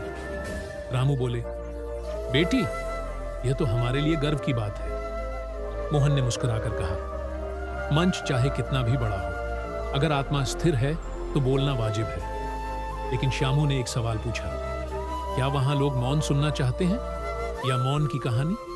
दीपिका चुप हो गई। वो 3 दिन तक मौन साधना में चली गई, न किसी से बात की, न उत्तर दिया। चौथे दिन वह आई, आंखों में स्पष्टता थी। उसने कहा, मैं मंच पर नहीं जाऊंगी। रामू चौंके, क्यों नहीं बेटी, ये तो सच्चाई फैलाने का मौका है। दीपिका ने कहा, वहां मुझसे बोलने को कहा जाएगा, लेकिन मैं बोल नहीं सकती, क्योंकि दीपक सभा ने मुझे सिखाया है कि कुछ बातें सिर्फ मौन में दी जाती हैं, और अगर वे बोलकर दी जाएं, तो वह शिक्षा नहीं, प्रदर्शन बन जाती है। लोगों ने कहा, तो क्या हम कभी बाहर नहीं जाएंगे? उसने जवाब दिया, जाएंगे, लेकिन हम वहां शब्द लेकर नहीं जाएंगे, हम वहां मौन का अनुभव ले जाएंगे। हम वो सभा करेंगे जहां कोई भाषण नहीं होगा, बस मौन, एकांत और चाय की प्याली होगी, जहां आत्मा को सुनने की जगह मिलेगी। आश्चर्यजनक रूप से ग्लोबल माइंड पीस फोरम ने इस शर्त को स्वीकार कर लिया। उन्होंने लिखा, लेट साइलेंस स्पीक। और उस वर्ष पहली बार उनके मंच पर दीपिका ने कुछ नहीं कहा। वह बस एक छोटी सी चटाई लेकर बैठ गई। मंच के बीचों बीच पूरे सभागार में 500 लोग मौन में बैठे। कोई प्रोजेक्टर नहीं, कोई स्लाइड नहीं, कोई भाषण नहीं। 20 मिनट बाद आंखें खुली। कुछ रो रहे थे, कुछ मुस्कुरा रहे थे, कुछ सिर्फ आंखें मूंदे बैठे थे। दीपिका ने उठकर मंच छोड़ा, बिना शब्द। बाद में आयोजकों ने लिखा, today for the first time we heard ourselves. वापसी पर श्यामू बोले, बिटिया, तू तो शब्दों से ज्यादा कह गई। दीपिका ने कहा, हमने दुनिया को कोई संदेश नहीं दिया, हमने बस उन्हें उनकी आत्मा से मिलवाया। और यही दीपक सभा का असली काम है। अब दीपक सभा के लिए विस्तार का अर्थ बदल चुका था। नक्शे पर फैलना नहीं, बल्कि हर हृदय में एक शांत कोना बन जाना। अगले भाग में एक बार फिर गांव लौटते हुए दीपिका एक पुराने परिचित से मिलती है। वही पहला आदमी जिसने सभा में प्रश्न पूछा था, असल जिंदगी में सुखी कौन है? वह अब क्या पूछने आया है? जानिए, सेठ 18 में हर यात्रा का एक पहला पड़ाव होता है, जहां से सब शुरू हुआ। और अगर वो सवाल फिर लौटे एक नए रंग, नए रूप में, तो क्या वह एक और शुरुआत होती है? आज की कथा उसी व्यक्ति की है जिसने पहली बार पूछा था, असल जिंदगी में सुखी कौन है? अब सालों बाद वह फिर लौटा है, लेकिन इस बार प्रश्न पहले से कहीं गहरा है। एक शांत दोपहर थी। गांव के पेड़ों से हवा टकरा रही थी और दीपक सभा के प्रांगण में वही पुराना मौन पसरा था। दीपिका, जो अब कम ही बोलती थी, बस एक कोने में बैठी थी, चाय लिए। तभी वह आया, एक जाना पहचाना चेहरा। दाढ़ी सफेद हो चुकी थी, आंखें थकी हुई, पर चाल में वही पुराना सवाल था। दीपिका मुस्कुराई, आप फिर आ गए? वह बैठ गया, धीरे से बोला, हाँ, और शायद आखिरी बार आया हूं। दीपिका कुछ नहीं बोली। उसने आंखें बंद की, फिर कहा, सालों पहले मैंने तुमसे पूछा था, असल जिंदगी में सुखी कौन है? तुमने जवाब नहीं दिया। बस 3 दीपकों से मिलवाया। मैं चला गया और जिंदगी ने बहुत कुछ सिखा दिया। बेटियां मुझसे दूर हो गई, बीवी चली गई, नौकरी छूट गई, अब कोई नहीं बचा, बस सवाल बचा है, लेकिन अब थोड़ा बदल गया है। दीपिका ने धीरे से पूछा, अब क्या पूछना चाहते हैं? वह आदमी बोला, अब मैं ये पूछने आया हूं, जब सब छूट जाए तब जीने का कारण क्या बचता है? यह सवाल सभा में गूंज गया। सभी मौन थे। दीपिका ने कोई उत्तर नहीं दिया। वह उठी और उस आदमी को लेकर पुराने कुएं के पास गई, वहीं जहां पहली दीपक कथा हुई थी। कुएं के पास दोनों बैठ गए। दीपिका बोली, एक समय था जब पानी यहां से खींचा जाता था। अब यह कुआं सूख गया है, लेकिन गांव के बच्चे आज भी यहां खेलने आते हैं। क्यों? वह आदमी बोला, क्योंकि उनके लिए यह सिर्फ पानी का स्रोत नहीं था, यह उनके बचपन की जगह है। दीपिका मुस्कुराई, ठीक वैसे ही जब जीवन सब छीन ले तो जीने का कारण वही हो जाता है जिसे तुमने कभी प्रेम से देखा था। वो अनुभव, वो क्षण, वो मौन जिसने तुम्हें कुछ देर के लिए संपूर्ण बनाया था, उसी को फिर से जीने के लिए जीवन बाकी रहता है। वह आदमी चुप हो गया, फिर बोला, तो क्या अब मुझे नया प्रश्न पूछना चाहिए? दीपिका बोली, नहीं, अब प्रश्न नहीं चाहिए। अब एक दीपक चाहिए जो तू खुद के लिए जलाए, न किसी सभा के लिए, न किसी जवाब के लिए, सिर्फ इसलिए कि अंधेरे में भी तेरे भीतर कुछ रोशन रहे।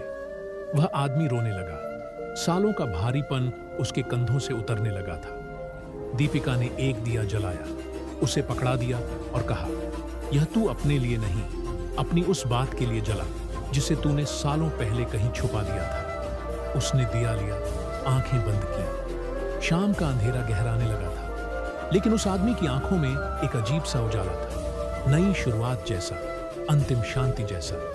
दीपक सभा में उस रात कोई मौन सभा नहीं हुई। बस एक पुराना आदमी कुएं के पास बैठा था और उसके हाथ में एक दीपक जल रहा था।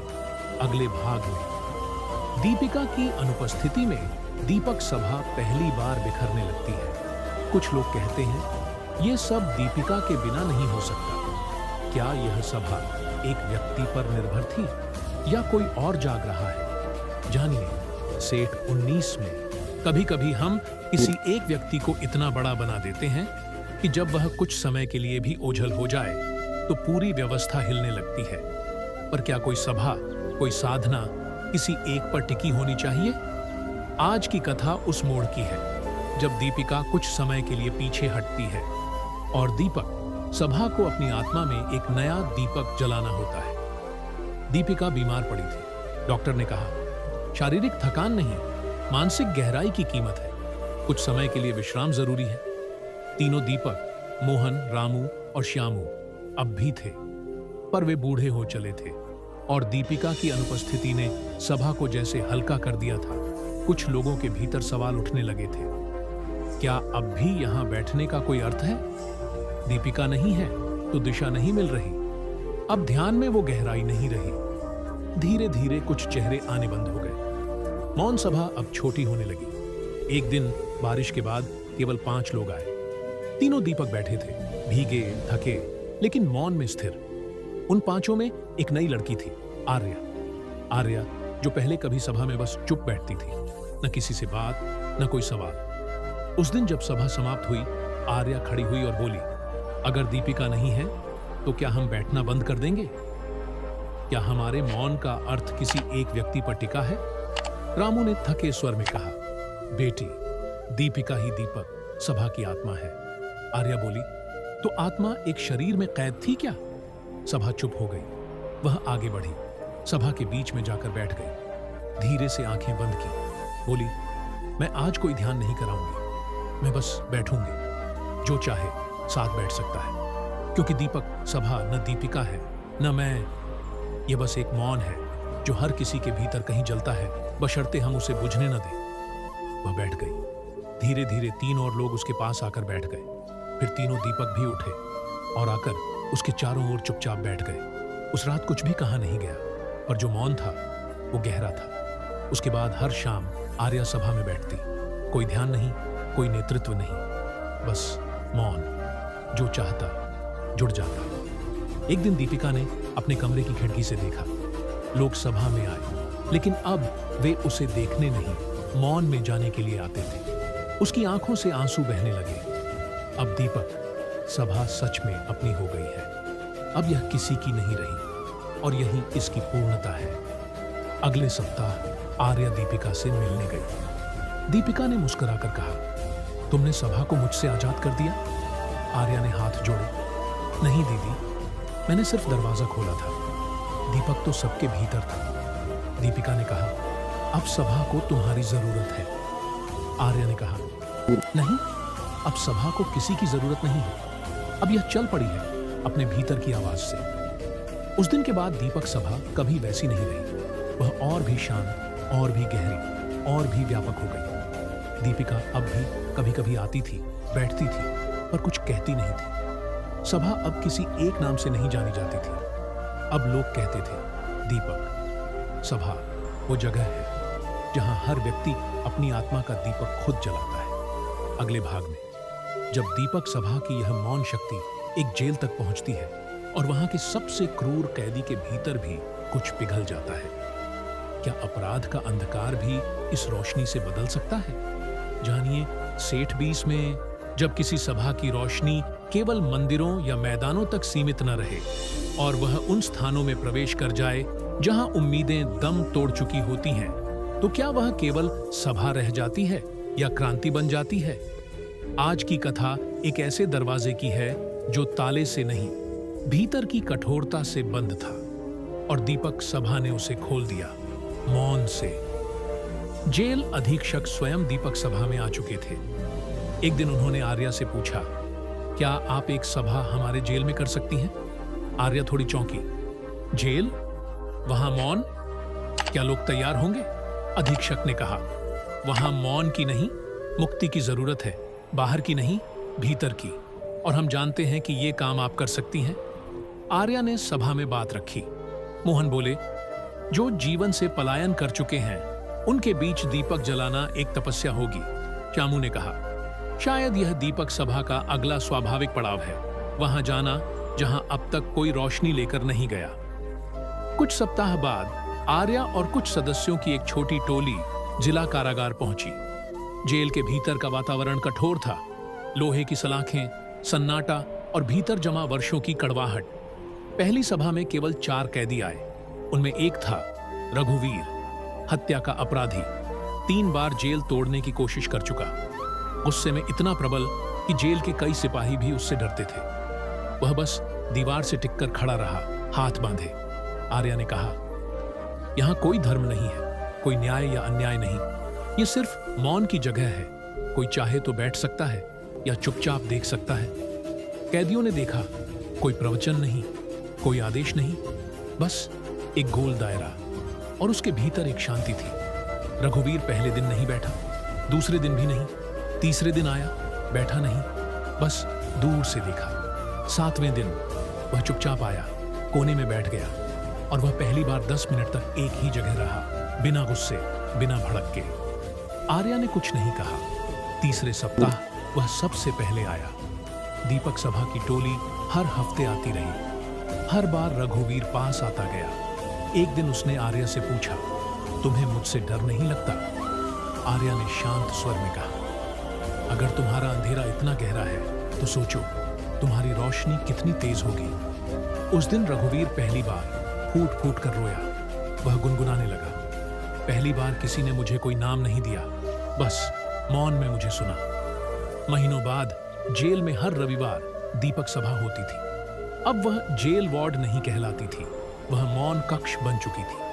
कुछ कैदी अब खुद दिए बनाते थे, कुछ ने कविता लिखनी शुरू की, कुछ अब दूसरों के पत्र पढ़ते और सिखाते थे जो कभी अनपढ़ थे। रघुवीर अब दीप कहलाता था और वह अब तक सबसे शांत सदस्य था। जब आर्या ने अंतिम बार वहां सभा की, रघुवीर ने कहा, जब मैं यहां आया था मुझे लगता था कि मेरी सजा यह सलाखें हैं, पर अब समझा हूं असली जेल मेरे भीतर थी और वह दीवार तुम सबने मौन से गिरा दी। आर्या ने कहा, हमने कुछ नहीं किया, दीपक तो तुम्हारे भीतर ही था, हमें सिर्फ हवा देनी थी ताकि वह बुझा न रहे। उसके बाद दीपक सभा की दीवारों में एक नया चित्र उकेरा गया, एक बंद दरवाजा जिसके पीछे से रोशनी छलक रही हो। उस चित्र के नीचे लिखा था, मौन कभी किसी जेल से डरता नहीं, क्योंकि मौन ही असली मुक्ति है। अगले भाग में दीपिका के जीवन का एक और मोड़, जब उसे मृत्यु का सीधा आमंत्रण मिलता है। क्या दीपिका दीपक सभा के साथ अंतिम बार कुछ कहेगी? जानिए इस जीवन छूती कथा के अगले पड़ाव में, सेट 21 में। हर दीपक एक दिन बुझता है, लेकिन कुछ ऐसे भी होते हैं जो बुझते नहीं, बस हवा में समा जाते हैं अपनी रोशनी और ताप के साथ। दीपिका, जिसने मौन से हजारों को दिशा दी, क्या अब वो खुद जीवन के अंतिम मोड़ पर है? आज की कथा उस क्षण की है जब जीवन और मृत्यु पहली बार एक ही मंच पर साथ खड़े होते हैं। वर्षों बीत चुके थे। दीपक सभा अब गांवों से निकलकर शहरों, जेलों, आश्रमों, अस्पतालों तक पहुंच चुकी थी। हर जगह मौन की एक भाषा बन चुकी थी, जो धर्म से परे, राजनीति से परे, बस मनुष्यता की भाषा थी। और इसी बीच एक दिन दीपिका गिर पड़ी। डॉक्टरों ने कहा, शरीर साथ छोड़ रहा है, यह अंतिम चरण हो सकता है। आर्या, तीनों दीपक और दीपक सभा के कई पुराने सदस्य उसके कमरे में एकत्रित हुए। दीपिका बिस्तर पर लेटी थी, बहुत कमजोर, पर आंखों में वही स्थिरता, वही शांत ज्वाला। आर्या ने हाथ थामते हुए कहा, दीदी, क्या आप हमें कुछ अंतिम शब्द देंगी? दीपिका ने धीमे स्वर में कहा, मेरे पास अंतिम कुछ नहीं है, जो कुछ था वह मैं वर्षों से दे चुकी हूं। श्यामू बोला, दीदी, आप दिया है, आप नहीं रहेंगी तो क्या हम अंधेरे में नहीं डूबेंगे? दीपिका मुस्कुराई, तुम्हारे भीतर जो दीप जलाया है, क्या वह मेरा था? कोई कुछ नहीं बोला। दीपिका ने फिर कहा, मैंने तुम्हारे भीतर के तेल को महसूस कराया। बात ही तो पहले से थी, बस लौ को हवा दी। अब वह लौ तुम्हारी है, जब तक तुम चाहो जलती रहेगी। बाहर बारिश हो रही थी, कमरे में मौन पसरा था, वही मौन जो दीपक सभा की आत्मा था। दीपिका ने आंखें मूंद ली, पर एक हाथ आर्या के हाथ में ही था। कुछ क्षण बाद उसने कहा, मुझे अब जाने दो, मुझे अब उस मौन में लौटना है जहां से सब शुरू हुआ था। आर्या ने धीरे से पूछा, क्या वहां भी दीपक जलते हैं? दीपिका ने कहा, नहीं, वहां सिर्फ एक ही दीप है, वो जो सबके भीतर जलता है, पर कोई उसे देखने का धैर्य नहीं रखता। अब मैं उसी में विलीन हो रही हूं। धीरे धीरे दीपिका की सांसें शांत होने लगी।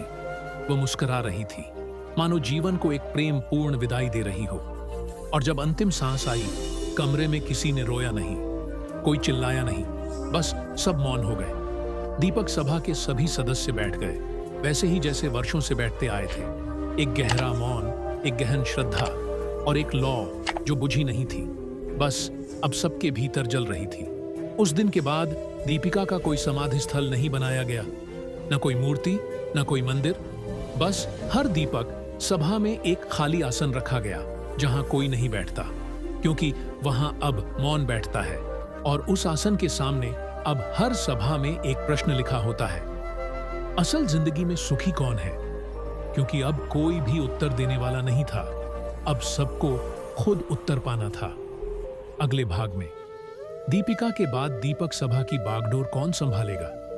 क्या आर्या आगे बढ़ेगी या अब सभा हर किसी की है बिना किसी नेतृत्व के?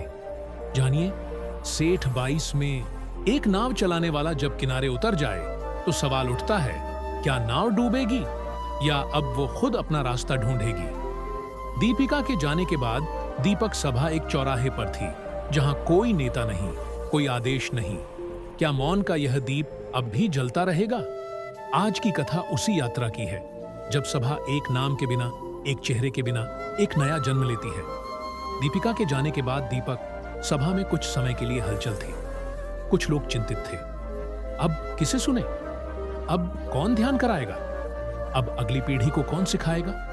आर्या चुप थी। वह चाहती तो सभा की अगली प्रमुख बन सकती थी। लोग चाहते थे कि वह नेतृत्व ले, लेकिन एक दिन सभा के बीच वह खड़ी हुई और बोली, दीपिका, दीदी ने हमें कभी पीछे चलने को नहीं कहा। उन्होंने तो हमें अपनी राह खुद ढूंढने का साहस दिया। अगर मैं आज नेतृत्व करूंगी तो वो रास्ता नहीं जो उन्होंने दिखाया, वो फिर से एक चेहरा बन जाएगा, एक मूर्ति बन जाएगी और दीपक सभा कभी मूर्ति नहीं रही। सभा शांत हो गई। मोहन बोले, तो क्या अब सभा खत्म हो जाएगी? आर्या ने मुस्कुराकर कहा, नहीं, अब सभा हर जगह होगी। हर वह व्यक्ति जो मौन में बैठता है, चाहे वह यहाँ हो या किसी जंगल में, एक दीपक है। अब यह सभा नहीं, यह जीवन पथ है। उसके बाद एक परिवर्तन आया। सभा अब नियमित नहीं थी, फिर भी कभी खाली नहीं रही। कोई भी दिन, कोई भी स्थान, अगर कोई व्यक्ति मौन में बैठा और उसके पास कोई और चुपचाप जुड़ गया तो वहीं दीपक सभा बन गई। गांव के कुएं के पास एक बूढ़ी महिला बैठती थी, चुपचाप। बच्चे आकर उसके पास बैठने लगे। वह कभी कुछ नहीं बोलती थी, बस हाथ थाम लेती थी। शहर की एक लाइब्रेरी में एक युवा बैठता था, रोज एक ही कुर्सी पर। कुछ छात्र वहां उसके पास बैठकर बस गहरी सांसें लेते। कोई उपदेश नहीं, कोई किताब नहीं। एक जेल का वह मौन कक्ष अब पूरे राज्य में एक प्रयोगशाला बन गया था, जहां हर कैदी एक बार मौन में बैठता ही था। और आर्या, वह सभा में अब भी आती थी पर आगे नहीं बैठती थी, बस सबसे पीछे, सबसे शांत, जैसे एक दर्शक, एक यात्री। कभी कोई उसे देख लेता और पूछता, आप दीपक सभा की आर्या है ना? वह मुस्कुराकर कहती, मैं सिर्फ एक दीप हूं, जैसे तुम हो।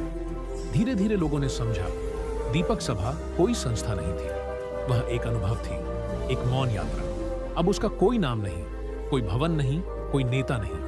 अब वह हवा में थी, धड़कनों में थी, उन आंखों में थी जो कुछ कहे बिना भी बहुत कुछ कह जाती थी। और यही था दीपिका की सबसे बड़ी सीख, जो मौन से जन्मे वे मौन में ही अमर हो जाते हैं। अगले भाग में जब एक बच्चा पहली बार पूछता है, माँ, असल जिंदगी में सुखी कौन है? और माँ उसे एक कहानी सुनाने लगती है, जिसमें वह खुद भी एक पात्र बन जाता है। क्या अब दीपक सभा की गूंज अगली पीढ़ी में जा चुकी है?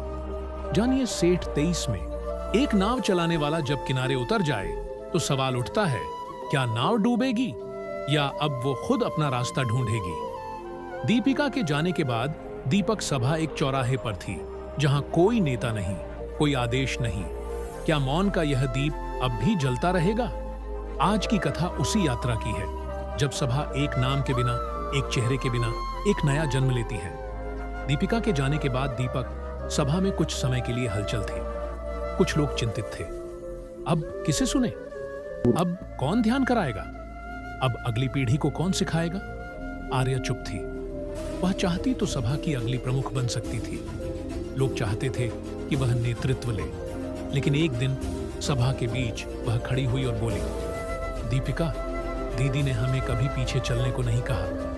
उन्होंने तो हमें अपनी राह खुद ढूंढने का साहस दिया। अगर मैं आज नेतृत्व करूंगी तो वो रास्ता नहीं जो उन्होंने दिखाया, वो फिर से एक चेहरा बन जाएगा, एक मूर्ति बन जाएगी और दीपक सभा कभी मूर्ति नहीं रही। सभा शांत हो गई। मोहन बोले, तो क्या अब सभा खत्म हो जाएगी?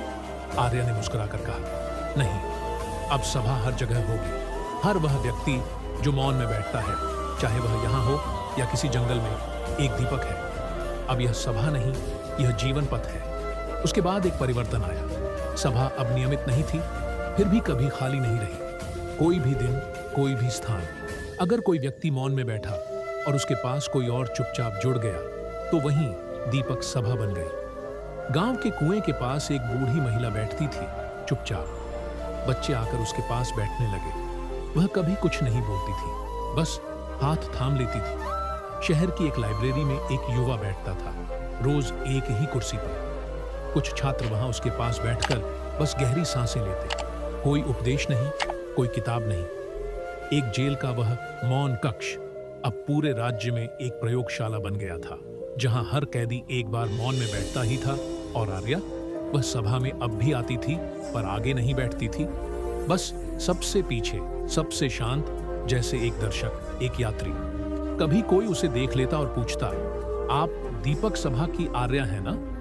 वह मुस्कुराकर कहती, मैं सिर्फ एक दीप हूं, जैसे तुम हो। धीरे धीरे लोगों ने समझा, दीपक सभा कोई संस्था नहीं थी, वह एक अनुभव थी, एक मौन यात्रा।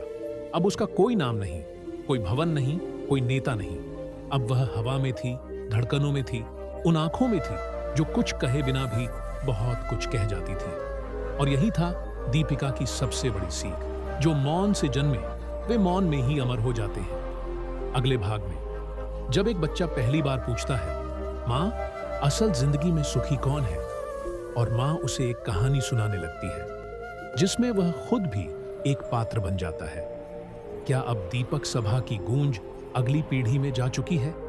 जानिए सेठ 23 में। हर पीढ़ी अपने प्रश्नों के साथ जन्म लेती है, और कभी कभी एक छोटा सा मासूम सवाल, कोई साधारण सी आवाज उस अग्नि को फिर से प्रज्वलित कर देती है, जो बुझी नहीं थी, बस शांत थी। आज की कथा शुरू होती है एक 5 साल के बच्चे से, और उसका सवाल था वही जो वर्षों से गूंजता आ रहा है, माँ, असल जिंदगी में सुखी कौन है?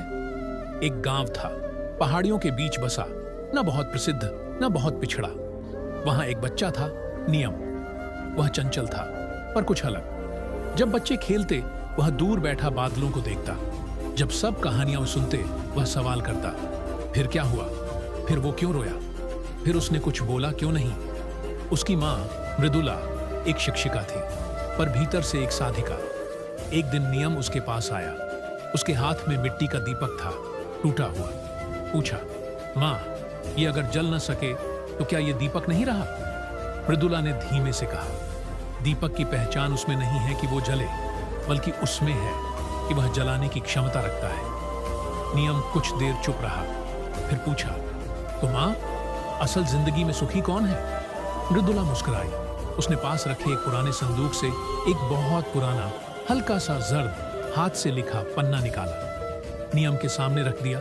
उसमें शीर्षक था, असल जिंदगी में सुखी कौन है, दीपक सभा की कथा। नियम ने पूछा, ये क्या है माँ? मृदुला बोली, ये एक सभा की कहानी है जो मौन में बैठती थी, पर सबके भीतर आवाज भर देती थी। और वह उसे सुनाने लगी, दीपिका की कथा। कैसे एक लड़की अकेलेपन से मौन की ओर गई, कैसे उसने 3 दीपकों से मिलकर दीपक सभा बनाई, कैसे गांव, शहर, जेल, अस्पताल, सबने उस मौन को अपनाया, और कैसे एक दिन वह चुपचाप चली गई, बिना कोई शोर किए। नियम उस पूरी रात सो नहीं पाया। अगले दिन वह घर के पीछे बगीचे में गया, मिट्टी को समतल किया, एक दीपक रखा और पास बैठ गया, चुपचाप। कोई ध्यान नहीं, कोई मुद्रा नहीं, बस मौन। धीरे धीरे एक दोस्त आकर पास बैठा, फिर दूसरा, फिर उसकी माँ भी। गांव की एक वृद्धा ने देखा, वह भी आ गई। कुछ ही दिन में वहां हर संध्या एक छोटा सा दीप जलाया जाता।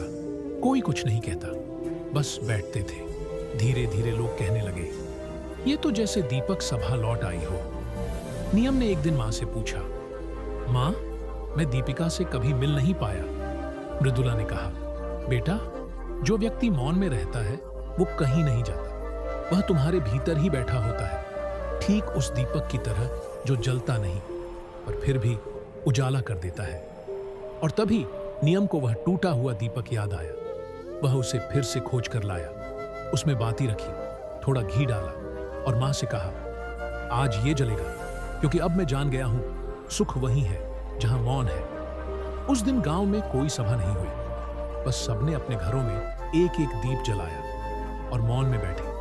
और उस रात आसमान में चांद नहीं था, फिर भी पूरा गांव रोशन था। अगले भाग में जब एक अजनबी शहर में एक पुरानी किताब की दुकान में दाखिल होता है और वहां उसे मिलता है एक पन्ना जिसमें लिखा होता है, अगर तुम अब भी खोज रहे हो तो बैठो मौन में। क्या दीपक सभा अब कहानियों से निकलकर एक अदृश्य सत्य बन चुकी है? जानिए सेठ 24 में। कुछ रहस्य पहाड़ियों में नहीं, ना ही मंदिरों में, बल्कि उन धूल जमी पुरानी किताबों के बीच छिपे होते हैं जिन्हें हम वर्षों से नजरअंदाज करते आए हैं। आज की कथा एक अजनबी की है जो खोज रहा था शांति और पहुंचा एक ऐसी जगह जहां शब्द तो हजारों थे, लेकिन जवाब सिर्फ मौन में था। शहर का एक पुराना इलाका, तंग गलियां, दीवारों से झांकती जड़ें और बारिश से गीली सड़कों पर खामोशी। यही खामोशी एक युवक को खींच लाई थी। नाम था राघव। राघव एक लेखक था, पर अब शब्दों से ऊबा हुआ। उसने कहा, शब्द झूठे हो गए हैं, अब कहीं भी सच्चाई नहीं मिलती। वह सच्चाई खोजते खोजते एक दिन उस पुराने मोहल्ले में भटक गया और वहां उसे दिखी एक बोर्ड, मौन पुस्तकालय। कभी सुना नहीं था। कांच के पीछे रखी पुरानी मटमैली किताबें, कोई ग्राहक नहीं, कोई प्रचार नहीं। वह भीतर गया। एक वृद्ध सफेद बालों वाला व्यक्ति चुपचाप किताबों को पोंछ रहा था। राघव ने पूछा, क्या यहां कोई ऐसी किताब है जो मुझे बता सके कि मुझे क्या करना चाहिए? वृद्ध ने उसकी तरफ देखा, फिर एक किताब निकाली। नाम था दीपक सभा, मौन की कथा। राघव ने पूछा, इसमें जवाब है? वृद्ध बोला, इसमें जवाब नहीं, रास्ता है। राघव ने किताब खोली। कहीं पन्नों के बीच एक ढीला कागज गिरा।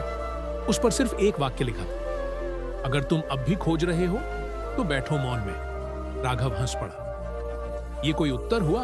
वृद्ध बोला, तुमने कभी बिना जवाब के बैठना सीखा है? राघव चुप हो गया। वहीं एक कोना था, 2 कुर्सियां, एक दीपक। वृद्ध ने इशारा किया, बैठो।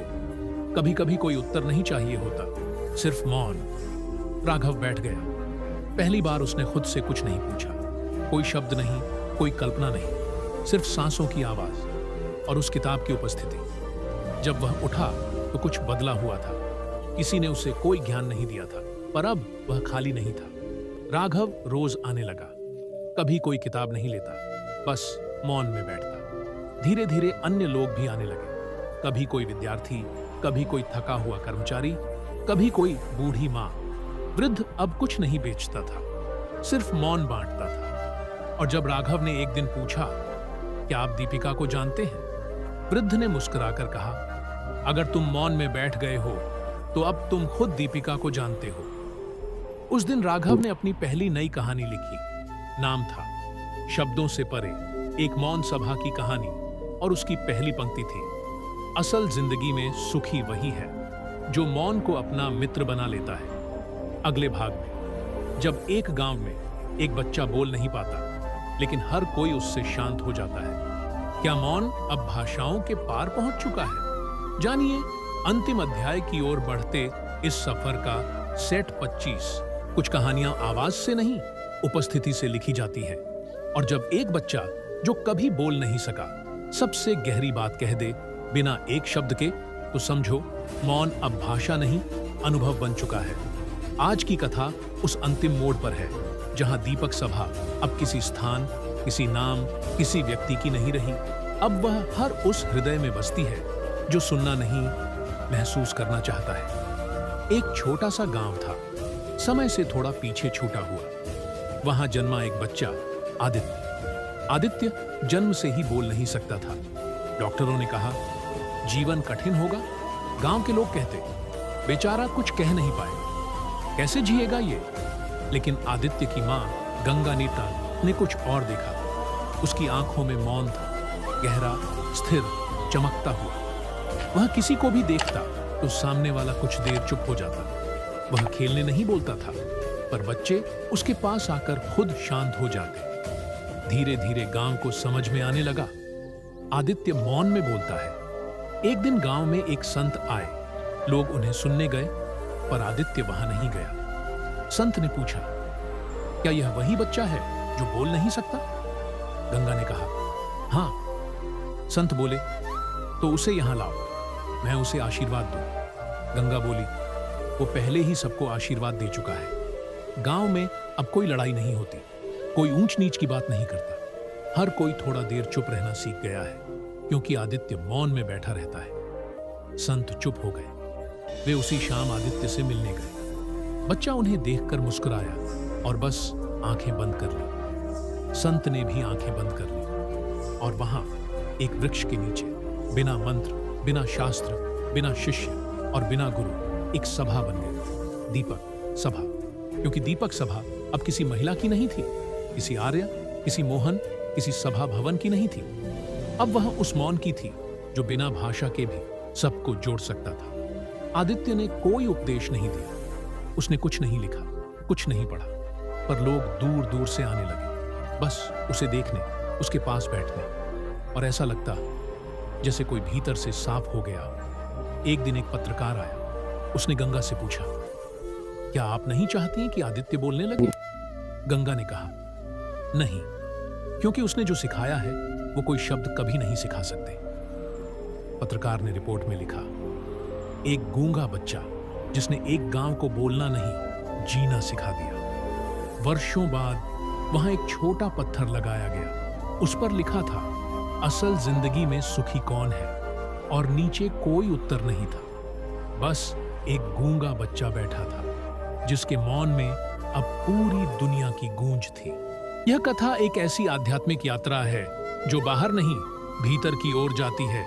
यह कहानी सिर्फ एक सभा की नहीं, बल्कि आत्मा की उस तलाश की है जहां हर व्यक्ति मौन में उतरकर खुद को खोजता है।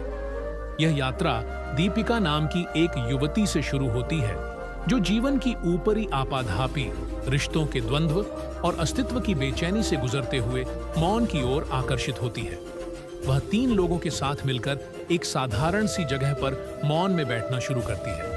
न कोई उपदेश, न कोई धर्म, न कोई गुरु। यही मौन धीरे धीरे एक दीपक सभा बन जाती है, जहां लोग सिर्फ मौन में बैठने आते हैं और वहां उन्हें शांति, उत्तर और आत्म साक्षात्कार मिलने लगता है। यह दीपक सभा गांवों से होती हुई जेलों, अस्पतालों और शहरों तक पहुंचती है। लेकिन जैसे जैसे यह फैलती है, नेतृत्व और व्यवस्था की मांग उठने लगती है। दीपिका समझती है कि अगर यह सभा एक चेहरा, एक ढांचा बन गई, तो इसका मूल मौन खो जाएगा। इसलिए वह चुपचाप चली जाती है, सभा छोड़ देती है, बिना कोई शोर किए, जैसे मौन ही विदा ले रहा हो। लोग कुछ समय के लिए दिशाहीन हो जाते हैं, लेकिन फिर समझने लगते हैं कि दीपक सभा किसी एक व्यक्ति की नहीं थी। वह तो हर उस जगह पर है जहां लोग मौन में उतरते हैं। आर्या जैसी पात्रों के माध्यम से यह स्पष्ट होता है कि नेतृत्व का स्थान खाली रहना कभी-कभी सबसे बड़ा मार्गदर्शन होता है। धीरे धीरे यह सभा अब कोई संस्थान नहीं रह जाती, यह हर व्यक्ति का आंतरिक दीपक बन जाती है। कहानी तब एक नई करवट लेती है जब आने वाली पीढ़ी, एक बच्चा, अपनी मां से वही प्रश्न करता है जो कहानी की जड़ में था, मां, असल जिंदगी में सुखी कौन है? और उसकी मां उसे वही पुरानी दीपक सभा की कहानी सुनाती है जिससे वह खुद प्रभावित थी। इसके बाद कथा एक गहरे प्रतीकात्मक मोड़ पर पहुंचती है, जब एक गूंगा बच्चा जो शब्दों से वंचित है, पूरे गांव को मौन सिखा देता है। अब सभा न मंदिरों में है, न किताबों में, न पवित्र स्थलों में, वह हर उस हृदय में है जो बैठता है, सुनता है और मौन में उतरने का साहस करता है। पूरा कथा वृत्त इस एक भाव पर टिकता है, असल जिंदगी में वही सुखी है जो मौन को अपना मित्र बना लेता है। यह कहानी हमें सिखाती है कि सच्चा उत्तर, सच्चा सुख, सच्चा ज्ञान शब्दों में नहीं, बल्कि उस मौन में है जहां हम अपने भीतर उतरते हैं।